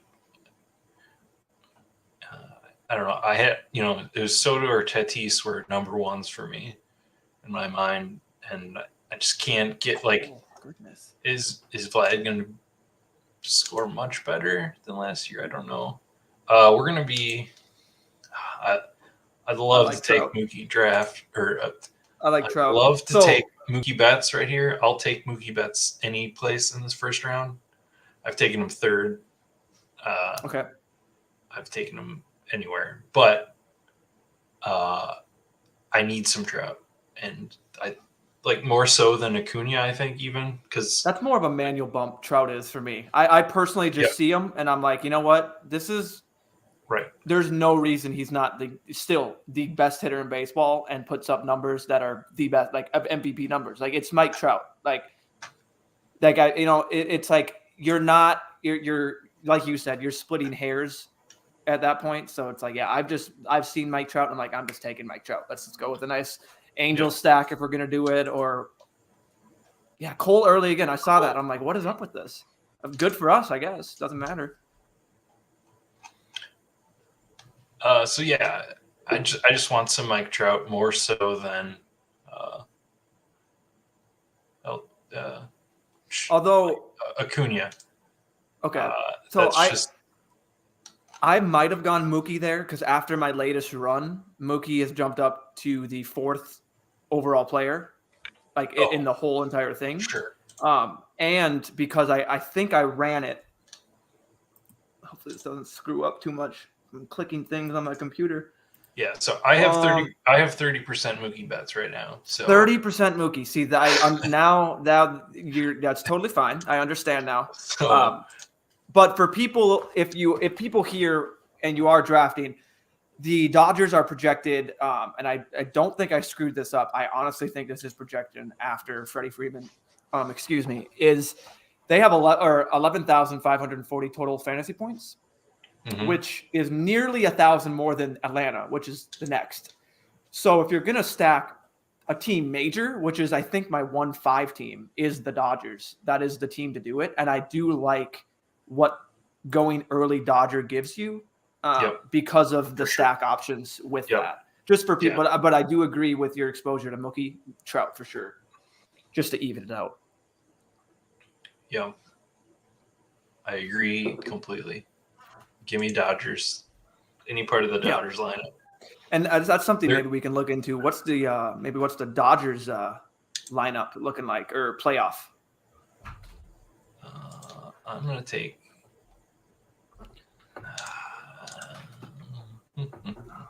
And here's a cat. Yeah, I'm gonna take Scherzer here. Oh, we got a cat on an Underdog stream. I'm staying away from Shane Bieber. Oh, okay.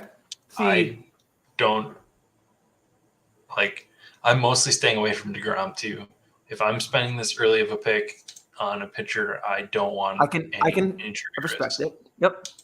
I think the only reason I say that is because the latest run has Shane Bieber as the number 2 pitcher. Yeah. Oh, really? Number 2 over Max. Interesting. And let me check for points to see if it's even, how big of it is. It's by 5 points, so it's not even that big of a deal. And so he jumped Ray and Max Scherzer by a little bit, but yeah. DeGrom moved down quite a bit. So I agree with that DeGrom take. It does also feel dumb saying that because Max didn't end this season healthy, but he didn't have quite the same. It was just tired arm. It wasn't. Are you talking Max versus DeGrom? Or versus Bieber. Oh, okay. Yep. Yeah, and I get that with Bieber. I mean, he didn't. He came back and he had one. Did he have a okay start or did he get lit up at the end, Bieber? I don't remember him pitching at all. Maybe he did. I thought he came back for a few starts at the end of the year. That could be.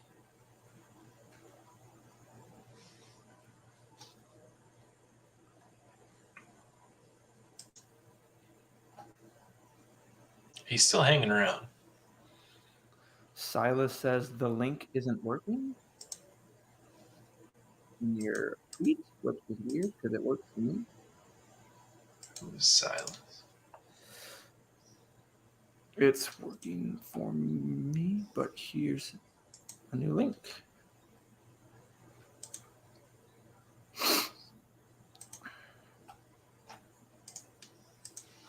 All right, we are on the clock.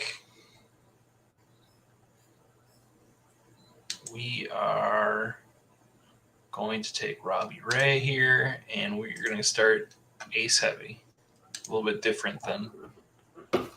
Sorry, I was trying to get into. Okay, see, I've done this start. I like. I think when I first released my initial rankings, someone was like, "Oh, Robbie Ray with a high face." I'm like, I mean, I like getting a little riskier in my bunt. Yeah, I took Bieber. I don't have much. Can't blame you. Yep. I can't blame you at all for that.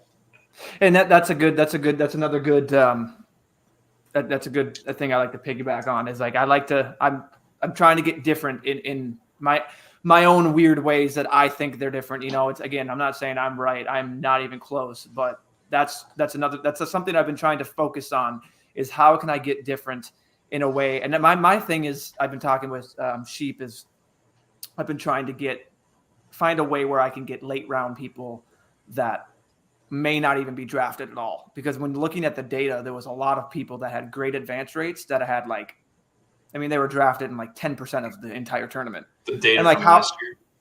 Yep. And again, that's small. But that shows you that's nothing that just shows you there's people you can find, and how to identify them is tough, but it's just basically with the bad X projections is simply seeing Gene Segura, the dude, I have a column, it's the difference. It's basically my batter rank versus ADP, and he's number one every time I rerun the thing. It's he's up there, dude is projecting, he's popping, and he's going free. He's free. Another, Sarah's favorite.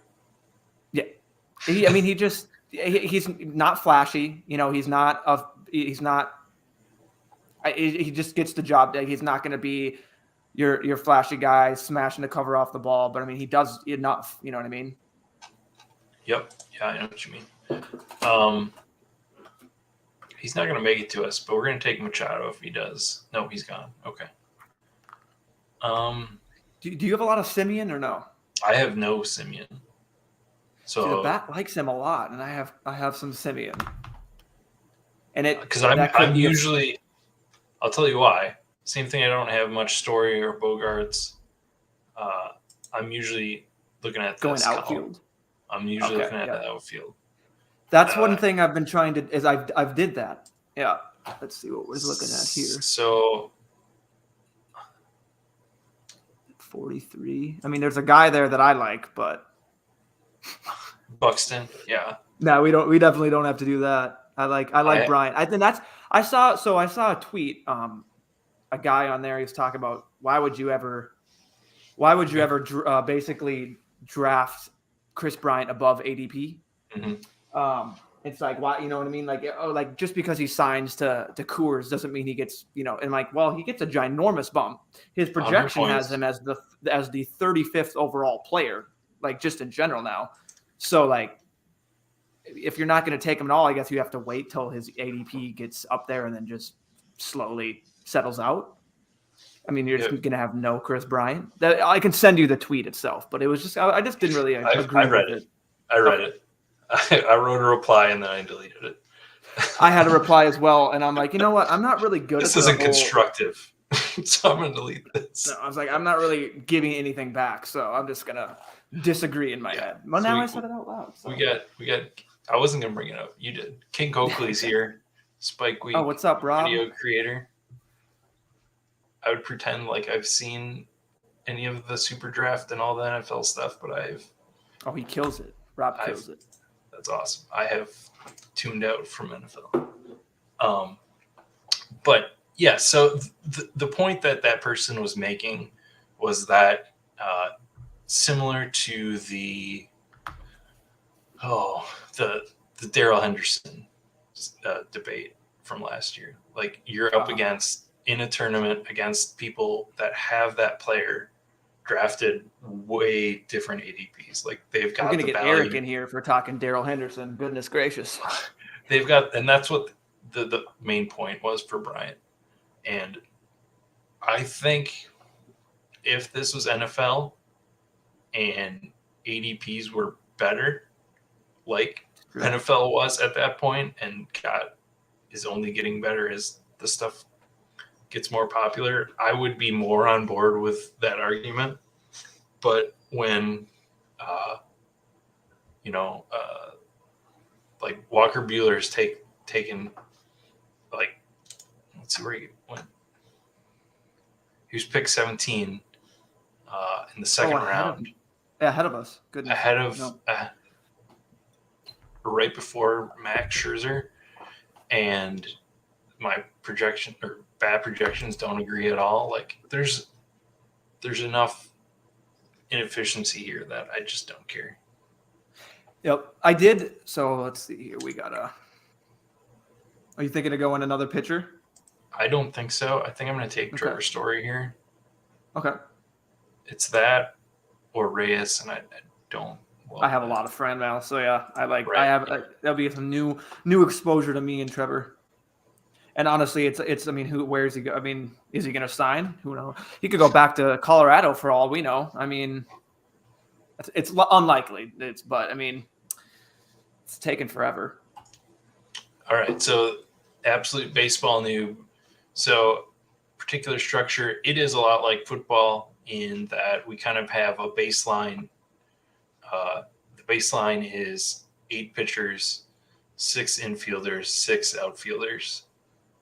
But then you can go, if you take a lot of outfielders early, you can take 5. Shane is a big proponent of taking, up to 9 pitchers just for getting 2 start weeks and just because there's more injury there. So yeah, 8-6-6 is the baseline. And I don't know that that's based on any math. I feel like it's just like passed along generation to generation sort of thing.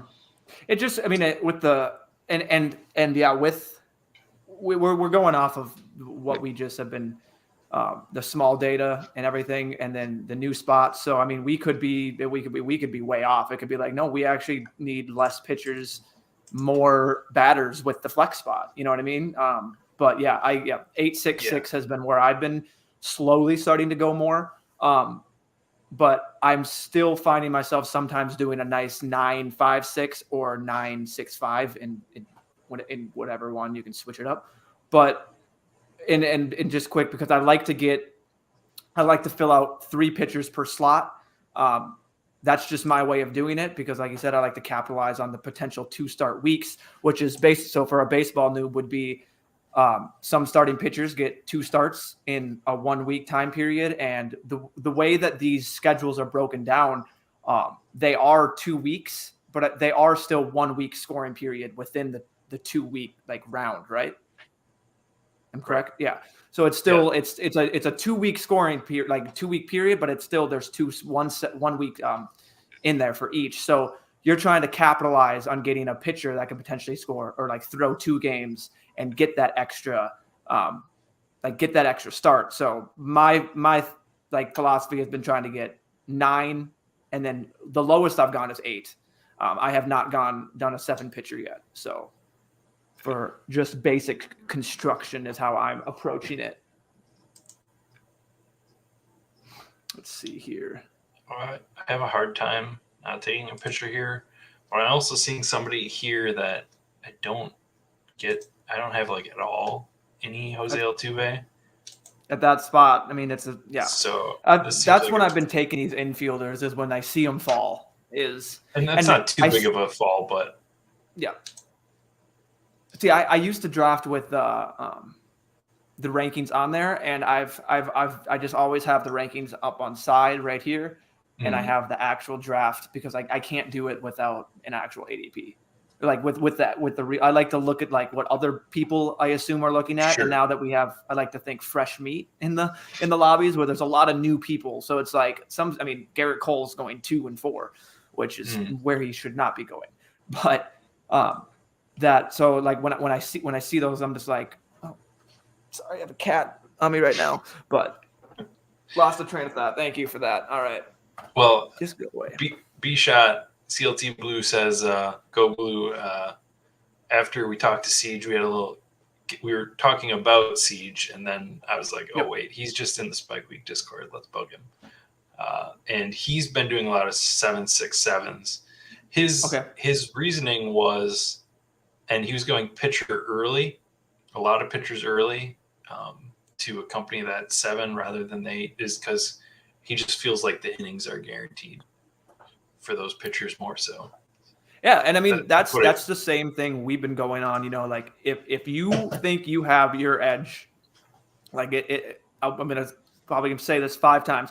We're in a Wild West. It's if you think you have your edge, go and do it. I mean, we're just here thinking what we think is right. I mean, that's something that I should probably look into more. And I should, with my remaining however many drafts, I should probably mix in quite a bit of 7s just to see how they do compare. Because I mean, if it turns out 7 is the way to go or is more optimal, I do not have enough. I have been by enough. I mean, none. So, all right. So I'm looking here. I don't have. Yeah, Austin Meadows is always a guy I never can take because he's always way down in my rankings. Yeah, and I'm usually not taking an outfielder right now. I'm going to take another pitcher here because Joe. I like Joe. Yep. These guys will be around later too. If we want another one of these guys again, I probably have too much Joe Musgrove. But you remember the days of Erod going in the 120s, 130s? Those were fun. Yeah, Montas was up there too. I think. Yeah, Montas is when Montas broke 90. I'm like, okay, well, I'm out. Like y'all can have early round Frankie, but like I was getting him in the I swear in the 120, 130s. So we're actually a lot more even here than I normally am. I probably, we've been talking so much. Get you out of your comfort zone. Let's just do something wild with the next one. Let's just, you know what? See, now I'm out on Jared Walsh. Same. At his okay, so I mean, I get it for the stack, and that's what for a stack I'll actually get people. Right. That's where weird. That's where I add them. Like I'm so far out on Michael Brantley. He's only in Houston stacks, and I'm like, well, I got I have Altuve and or Tucker and Alvarez. I'm like, well, let me just add Brantley. So, I mean, it's not great. Nez has a ton of Musgrove. Okay, so we're all good. I love me some Joe Musgrove. I think it's. I mean, he's with that lineup. He should get the help. So this is another team that I want to get more of is Colorado, just because. That's why I don't like drafting with you personally, because you do this, and then I don't get to do what I like to do in drafts, and it's just pick out the back. Yeah. I have a lot of CJ Cron and a lot of McGowan, and I don't have much Blackman because I've been going Joe at the end of drafts instead of Blackman, but. Mm-hmm. Let's see here. I might just take Rendon here. And I like be pretty that. happy with that to go with Trout and hope he bounces back. So yeah, we got a question here that I'm going to get to in a second, but this is what I do. I take my stack potentials, and I put them over here in my queue, and then I rank them by ADP. So you were talking about you have your rankings up on another screen or on the side, whatever. Mm-hmm. Your rankings, and then you draft. You have your ADP over here in this players column, but this is I want to grab value guys when they pop up still. Yep. According to my projections or the bat projections, I always say I did something. I just put it in a spreadsheet. So yeah, no, in my projections. No. And I did it wrong too. So. Yeah. I can't believe that though. And then, so this is where I know when the guys I'm about that I might want to include in my stack would probably be taken, and then I can look at my value over here. Yeah, I don't even know what old school, new school. It's a weird school. I literally have my Excel sheet, and I just simply highlight out I just highlight out simply who gets picked. So as it goes with that, and it's tough because all of a sudden I'll be literally chatting with you guys in there, and I'll miss a pick, and I'll have to go back and click them out. But that's been a good way for me to just go with ADP and then see. Not saying that people need to do that. I'm just love drafting, so I just try and find. I'm gonna fill in a third outfield here and take Dylan Carlson. Yeah, I like that. I like him as a one-off. I don't have a lot of St. Louis stacks. I have more. I think I have more Carlson than O'Neill for sure. Oh yes, I haven't even talked about O'Neill. Hey, thanks for stopping by, Rob. We can get to O'Neill, but first, Good luck, Rob. Have a good time, man. From a percentage standpoint, harder to fill 7 spots with 12 hitters versus 3 spots from 7. It's harder to. So he's basically saying that by adding the one position, the flex position, having 13 hitters gives you a better chance of filling those. Oh, wait, hold on. Correction. 3 from 7 pitchers. Oh, okay. So he's just saying the percentage of 3 divided by 7 compared to 12 6 no yeah 7 hitters you score each week. Yeah, so 7 divided by 13 compared to 3 divided by 7. I think that's what he's saying. I don't know if I explained that very well, but yeah, we'll have to have him on. So one thing I'll just say is, so when it comes to, and I'm just going to point this out because a lot of people like to go off the data from last year. When Dusty in the Discord, Anthony, he came up with something that was very interesting, and I can find the chart and I'll send it to you. There's a big drop off, and again, this is small sample just from the dinger. There's a big drop off in starting pitcher points when you get from a certain percentage of rounds. Like it slowly drops, but then all of a sudden when it got to are you talking like advance rate drop off? Yes, or, like for advance rate. So that's good. Yeah. So for an advance rate, it's strictly just like it drop, and from also I'm pretty sure I'm talking from a strict like how high the fantasy points go. There is just a big, from the ace pitchers to the medium tier, it drops off of like more than hitters and pitchers. So that's why my goal has been to get aces more and then still get quantity, but aces more. It doesn't really back on the quantity theory. So, but I'll get that chart and post it in the Discord for everyone to see. Okay. Yeah. I'm not that it's right or gospel, but I'm gonna go. I want a 4th outfielder, so I'm just gonna fill in Blackmon here. I don't like it at all, but we're just putting him with Chris Bryant. That's that. Hey man, and when we were talking about schedule, Colorado has plenty of Coors games in the playoff weeks, so I gotta have some exposure. Like, I don't like it because the team's so bad. Even with Chris Bryant, he got them I forget what. I don't remember. I'd say a number, but it'd be wrong. But it was a really small amount of wins that he actually added to that team. So Go Blues putting in the Discord. He goes, the 8-6-6 maybe runs your hitters thin. 7 spots from 12 guys. Getting an extra roster spot to throw at hitters may be more meaningful than limiting yourself to 3 pitchers for 7 spots. To 3 pitchers for 7 spots. I'm confused on that one, but. Oh, so.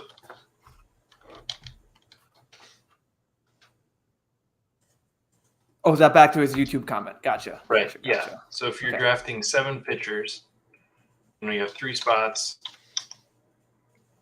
I just don't think it's enough firepower. It just me, and that's how I think. Unless I think I need to go through a whole season again and experience it, but I just personally don't think it's enough firepower.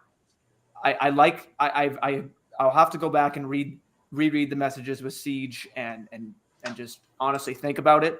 Maybe do a little walk. Just simply have that on my mind. I don't know, but I simply think that it's just me. I think that having. I'm not laughing at you. I'm laughing with you because I've done similar things, mostly in the shower. I want to think about this one. I didn't want to say that, but MLB best ball in the shower because I got nothing else to think about. It's what am I gonna? It's all right. Well, let's just say, did I stack enough in that last one? It's did I draft them too high? It's but we're getting there on. Yeah. So like, I think, and it's just two different ways to approach it. And I think, I showed you that video, Go Blue. Maybe moving averages changed, but his initial thought was on with mine before I even said it, which was, you need his pitchers fell short, in the playoffs. Like he just didn't have enough. Oh, we're up to draft here. Yeah, 3, 4. I lost Lance Lynn and Chris Bassett. I'll go with whatever you think here. You're in. I'm gonna take the value on Swanson here. I think. Yeah. And again, in the finals. Exactly. Didn't have And the pitching. it's. And I told him, and yeah. Continue. I had 8 pitchers, right? Yep. But 2 of them, it was Strasburg, Chris Archer, both questionable decisions, but they both got there. I could probably look up your team right now. Cole Montgomery COVID stint was a killer. Yeah, and it could be totally different with all that COVID stuff, but that was a benefit for me. So I'm not going to say that it was a killer. That helped me, but Lance Lynn going out in one of his starts, and he was going to have a second start that week, really put me behind. I don't know. Let's see if I can find this and post this in the chat, so I'm not just going crazy with that graph thing. But all right, we're pretty light on pitcher here compared to who we got in the pitching category. We got the usual guys at the top of the queue here. Okay.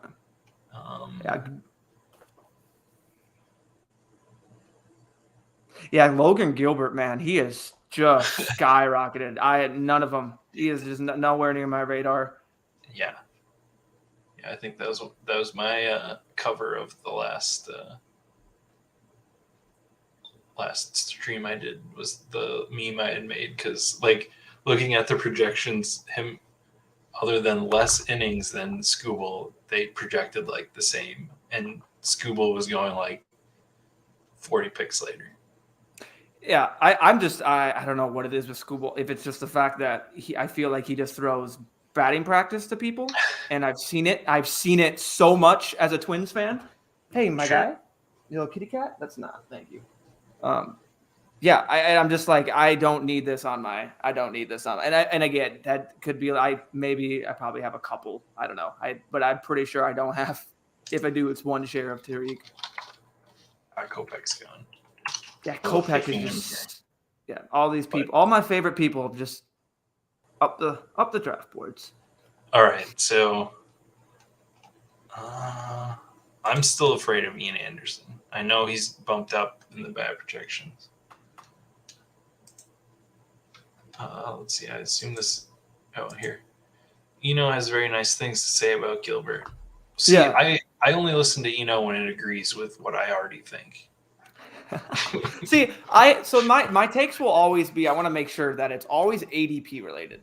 Like it's when I say a player, like I'm having none of him, it's no, unless it's just, I just think they're trash, which I off the top of my head, I don't know if there's a certain player, maybe it's Tariq Skubal, but I just, if it's mainly just, for my projections that I'm using and whatever I have, I think they're more overvalued, and I'm just not going to have them. And until they drop, or if I get them on a nice discount, it's just how I'm going to approach it. Yeah. And it's nothing to do with their talent or skill. They could be just fine. So I just think there's other people around them that are way more comparable. Yeah, and to be honest, he knows stuff plus and location plus and pitch plus numbers are better than the bad pitcher projections. So that like, yeah, he's incorporating better data. Like when Derek went to the BatX and put all the StatCast stuff in, it improved his already good system. Yeah, but he's still missing the Hawkeye data and some of the pitch data that I thought that was coming last year too. I mean, he's got the data from like last year. They had it. They had the data, So I don't know what. I don't know if he hasn't had time to incorporate it. I think that's part of it because he, does the blitz, and he's also started like talking about doing some ownership numbers on his own and stuff. So he honestly should do a basketball one on like the bounce. No, nobody cares about basketball. Hey, I care about basketball, so I like basketball. I played it. I care. It's very slim. I played it also. I should say I sat on the bench. Well, okay, so I warmed the bench for baseball, basketball, you name the sport. If I tried it, I warmed the bench really well. So I played in high school, and then I played a little bit at my college, and then didn't later on. But I shouldn't say I don't watch too much NBA. I'm not I don't religiously. I couldn't tell you the rest of a regular season NBA game, but the playoffs is when I do lock in. I pay attention. I watch. I look at the box, which is so I'm the least fan that could possibly have a box score watcher. But I mean, I at least know what things matter. What do we got going on? 4-4-4. Okay. Yeah, we got 4-4-4. I'd like to get a picture here. I got a ton of these guys up here. I'm gonna go ahead and jump my projections and get a Marcus Stroman here. Okay. Fine with me with my second exposed Marcus Stroman as a pitcher. Oh, really? Okay. Oh yeah. I don't have much, so I'm happy jumping and getting some. I just think he's a guy that can again hopefully throw enough innings. I get the Cubs lineup isn't fantastic, but I mean, and again, at one point he was going. I think of all these people when they initially were going, and it was way later than when they're going now. So that's why I have so much of them. It's not like I'm taking like a bunch now, but understood. And honestly, I think I'm currently. I think I told you I'm going back and looking through getting my percentage of what build exposures I have for like Rockstar Construction. I'm actually going through and seeing who have I stacked the most, and if it's like 2, 3, 4, 5. Look at that. I totally lost my train of thought now if I was doing that. But I saw Ian Happ go late, and I was like, his ADP was literally in the 90s when we started. Yes. Yeah. I'm still not good. That was crazy. Where is that? No. But by adding,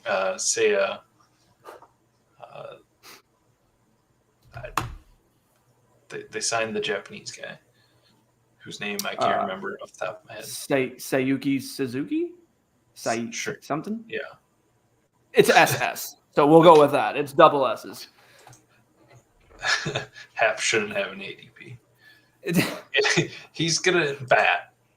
If he's healthy, he's going to bat in the middle of that order. So I need to see his ADP at the beginning now that we're talking about. Yeah, he's going to get the plate appearance. I just don't think he should have the ADP he does or did. He had an ADP of 64 when the dinger what? 64? That is crazy. Oh my Lord. That is crazy. Give me 1 second here. You're so broken up about that. You got to go to the other room.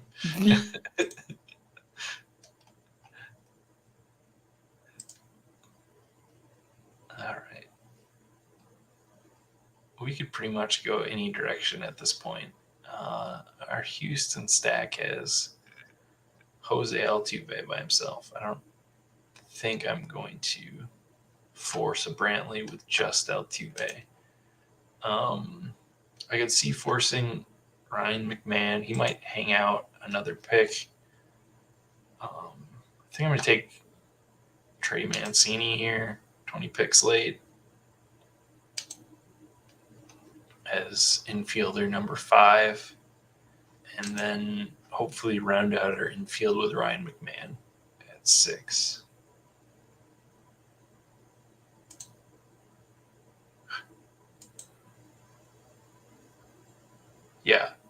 So Derek Hardy tweeted out today that Philly is the number 2 team behind the Dodgers in terms of wins,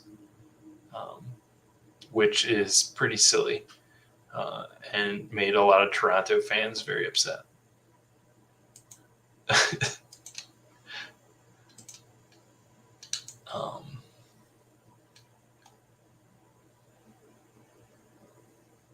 Yeah, I'm pretty happy if we close this out with Ryan McMahon in our infield as number 6. Sorry, I was just muted there. My computer showed all of a sudden dinged at me 5% battery life left. I was like, oh. So ran and quickly got my charger because I was in a different setup. All right. Did I miss any pick here? I took Trey Mancini. Perfect. Around after ADP. Oh yeah. Yeah, I have Mancini, no Mountcastle. None. Yes, same. I have Mancini and Santander. That's about a little bit of Austin Hayes. Those are the only Baltimore guys. I kind of looked, and it was people that could hit the ball, not just strictly over left field. Like, because I'm pretty sure Cardi said Mountcastle's home runs literally would have dropped. Like, his expected home runs from that change last year dropped almost like 6 or 7 home runs. And then this year, if you actually I'm downgrading him specifically because of that park. Like, I don't think people are really putting into perspective how big of a deal that park up. Like, that's the biggest park change in the history of baseball. 30 feet back and 5 feet high is a big deal, especially for a right-handed hitter that hits the ball strictly over that wall. So I want to close out our 3-man Colorado stack. So I'm going to take Ryan McMahon here, close out our infielders at 6. Pretty happy with that. Are you getting cold sweats with only having 4 outfielders this late? Yes. I was just thinking in my head that this might be a 7 outfielder draft, but we have Trout. Even with that, I still find I think Nez's boy Tommy Pham. Love him there as a nice 6 outfielder, even with any outfielder build. Yeah. I wonder where he goes. That's another thing why I like him is, I don't have any idea who wants him because it's Conforto and him for outfielders left. Am I forgetting anybody? Nope. So they're signed. So should be just them, unless there's a scrub that we're missing. Probably. Yeah. Oh, Ramon Laureano, right? No, he's on. Or is he on them? Yeah.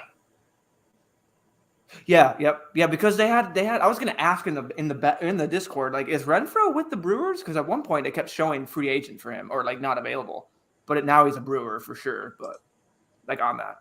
Yeah. Hayes was the one who maybe you were talking about.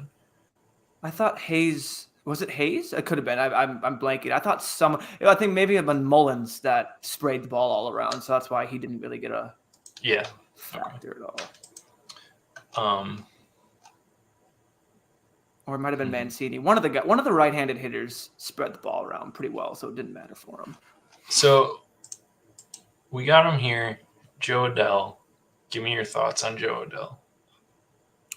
I have a lot of Joe Adell. He's in my article that I'm writing currently. He is in the breakouts.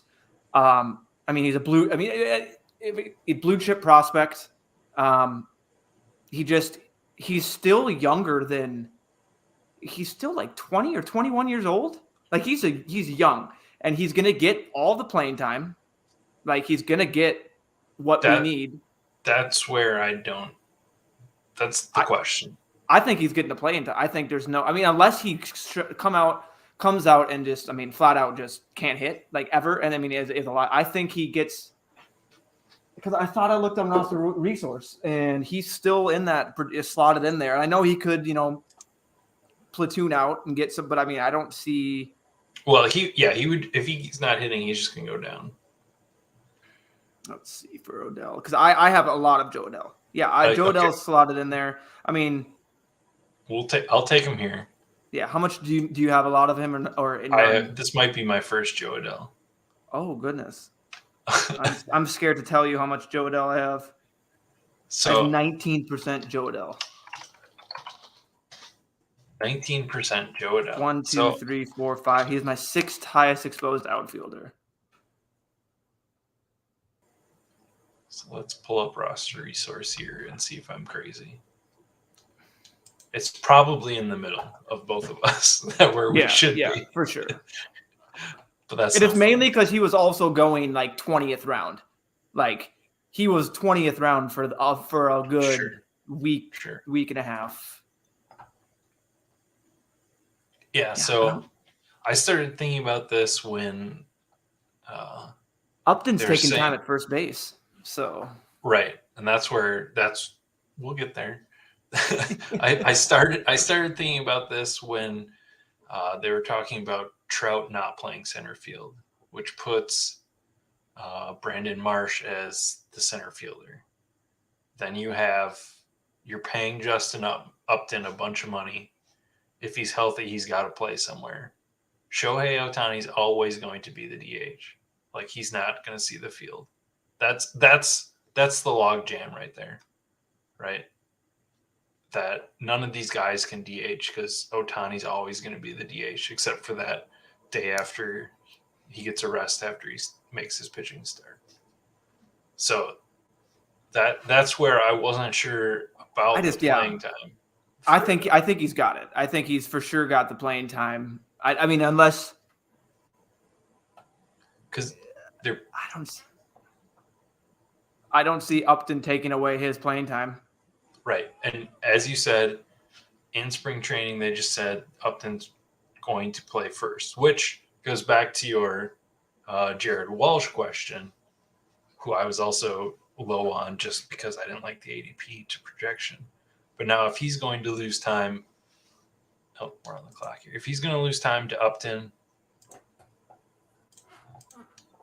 we don't need any infielders. We need an outfielder and some pitching. Should we just close out with Tommy Pham? We'll take Tommy Pham and then look at pitchers. Just because so I can finish my thought. So yeah. I like Adell more if they're talking about Upton getting some first time as a platoon guy for Jared Walsh. So let's actually go, as long as we're talking about this.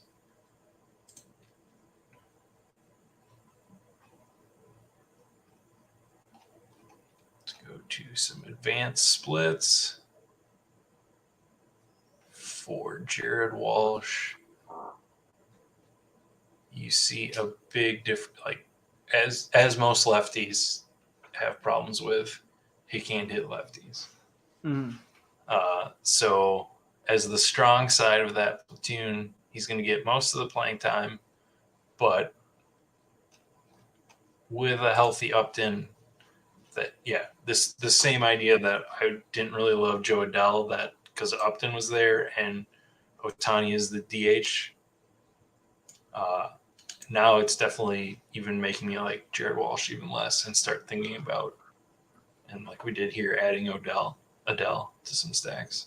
So. Yep. Yeah, I've just been from early podcasts I've been listening to from, just last year. From just knowing that's why I'm in on him, and mainly also it helps with his early ADP being round 20, like literally as my last player in most of my.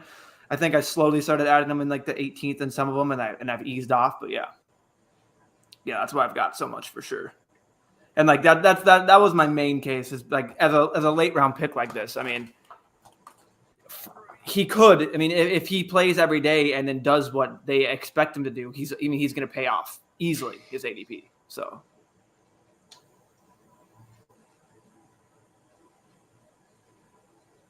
All right, since Nez is in this draft, and maybe we can snipe him, we're going to take my first share of Josiah Gray. I looked. I actually did not have. I only had like 7%. Yeah, yeah, and 7%, I think. It wasn't much. I have like 0.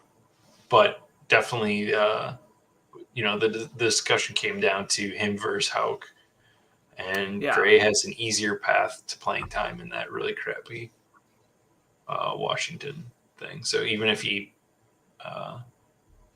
isn't as high of a strikeout according to the bat projections, and again, that's where I started looking at the other projection systems and saying, oh, some of these like him a little bit or quite a bit Yep. more. So Yeah. Yep. I know I'm less confident in the bat pitching projections than I am in the bat X hitting projections. So, like, maybe I do need to get some Josiah Gray. Plus, Yeah. we can maybe snipe him here, which will make me feel good about myself. All right. So we went pitcher early. I like the way we did it too. We went heavy pitcher, kind of with the 2, and then we got a nice mid tier, and then now we're waiting and basically going to hammer that home. Unless do you want to just go? Are you thinking 7? Do we want to go 7? So you know my take. I mean, you get me out of my comfort zone. Show me what we're going to do here when we do 7. Because I have never done 7 pitchers. Here's another topic of conversation. Dalton Varsho. I haven't looked into him at all. All I know is that people like him because he has catching eligibility in Roto, and if that's why, like, I need to look into him. So if he's got a nice slugging percentage, and he's going to play the outfield, maybe I need to look into it. So I think he was moving up a little bit in the rankings. Let me. Okay. I only have 1 Varsho, and you know that it came with the stack of my boy Ketel Marte.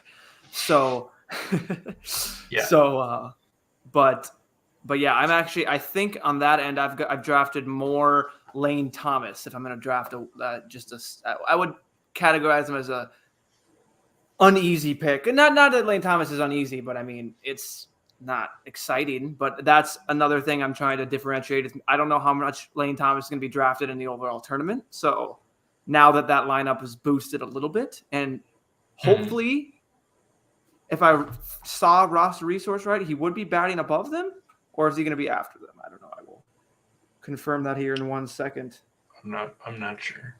He's after them. So, but still in a lineup, with them Caesar, Juan, Nelson Cruz, Josh Bell, all in front of you. So you should have some people potentially on base. I don't know. That's been my thought. And he's not terrible. His projection hasn't been terrible. So.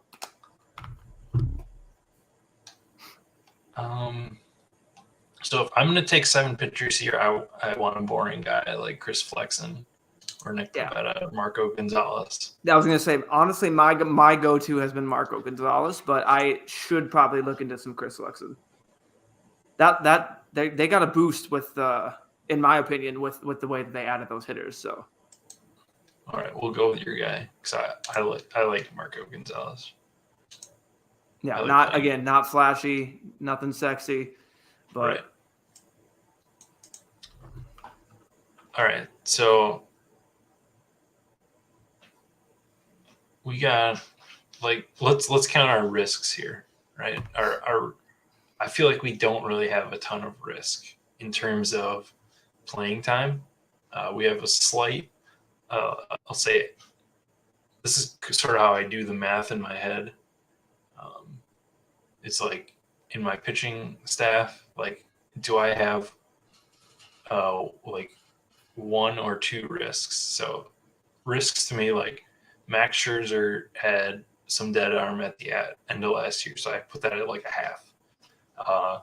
We have Josiah Gray, who is an unproven guy, so I put him as a one risk. So like him, Hauk, or if it's like a playing time risk or a full injury risk like Bieber or DeGrom. So this is based on no math. This is just I'm telling you how my brain thinks about this. And if it is 1 or less in this risk, I am fine with 7. So that's just the math fake thing I've been doing in my head. So I like that. I like that because I've done the same. I mean, not that, but I do the same thing where it's kind of just like I measure kind of just like who in a way where my risks are mainly I get different. So honestly, I like to take on a little risk, especially in these tournaments. Mhm. So I should say I measure it with, do I have enough risk? Almost like am I Okay. am I different enough?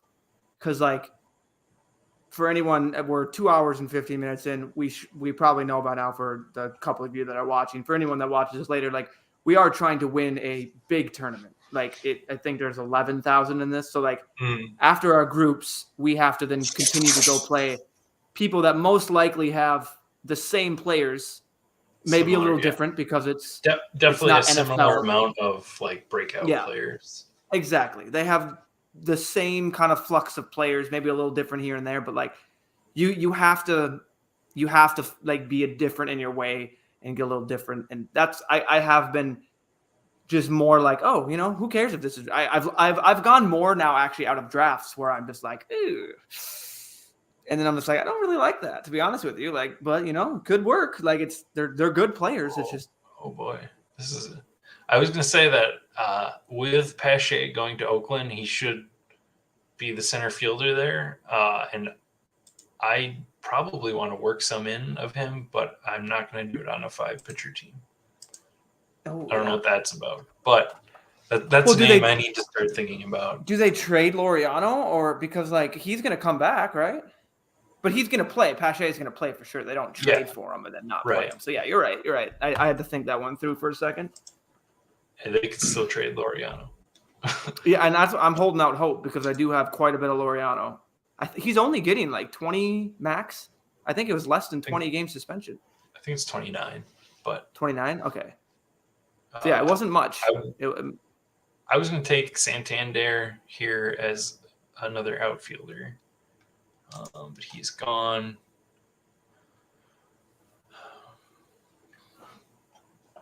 We took Adele, so I don't like taking the flyer on Marsh for that stack.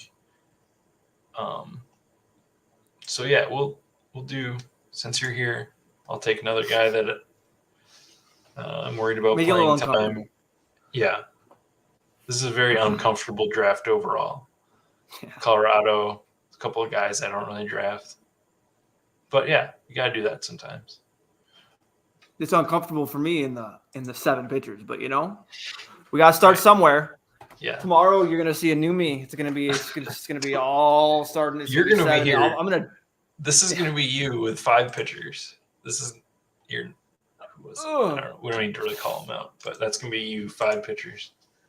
Yeah, right, I don't. Yeah, so, not calling you out, but that's just not my cup of tea in roster. Before we get out of here, circling back to our show, 440 at bats, which is good for 17, 19.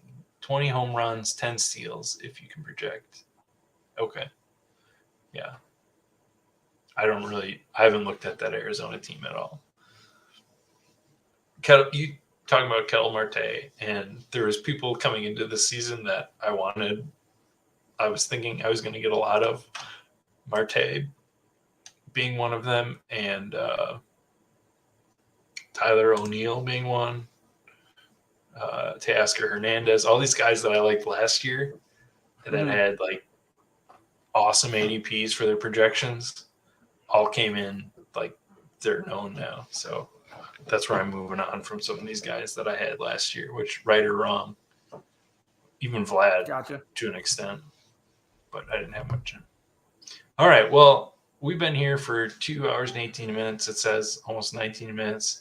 Thank you, Shane, for joining me. This was so much easier than talking to myself.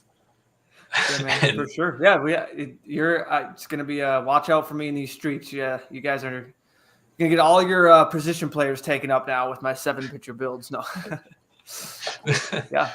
We'll work in a couple more streams. So yeah, we'll try to do some more of these. I'll maybe reach out to some other people to join. I'd love to bug someone like one of those I don't know if you know. We can talk after this, but yeah. For sure. Everybody, thanks for joining us and drafting with us. Love you all. I still need to work on an outro. Bye. Peace out.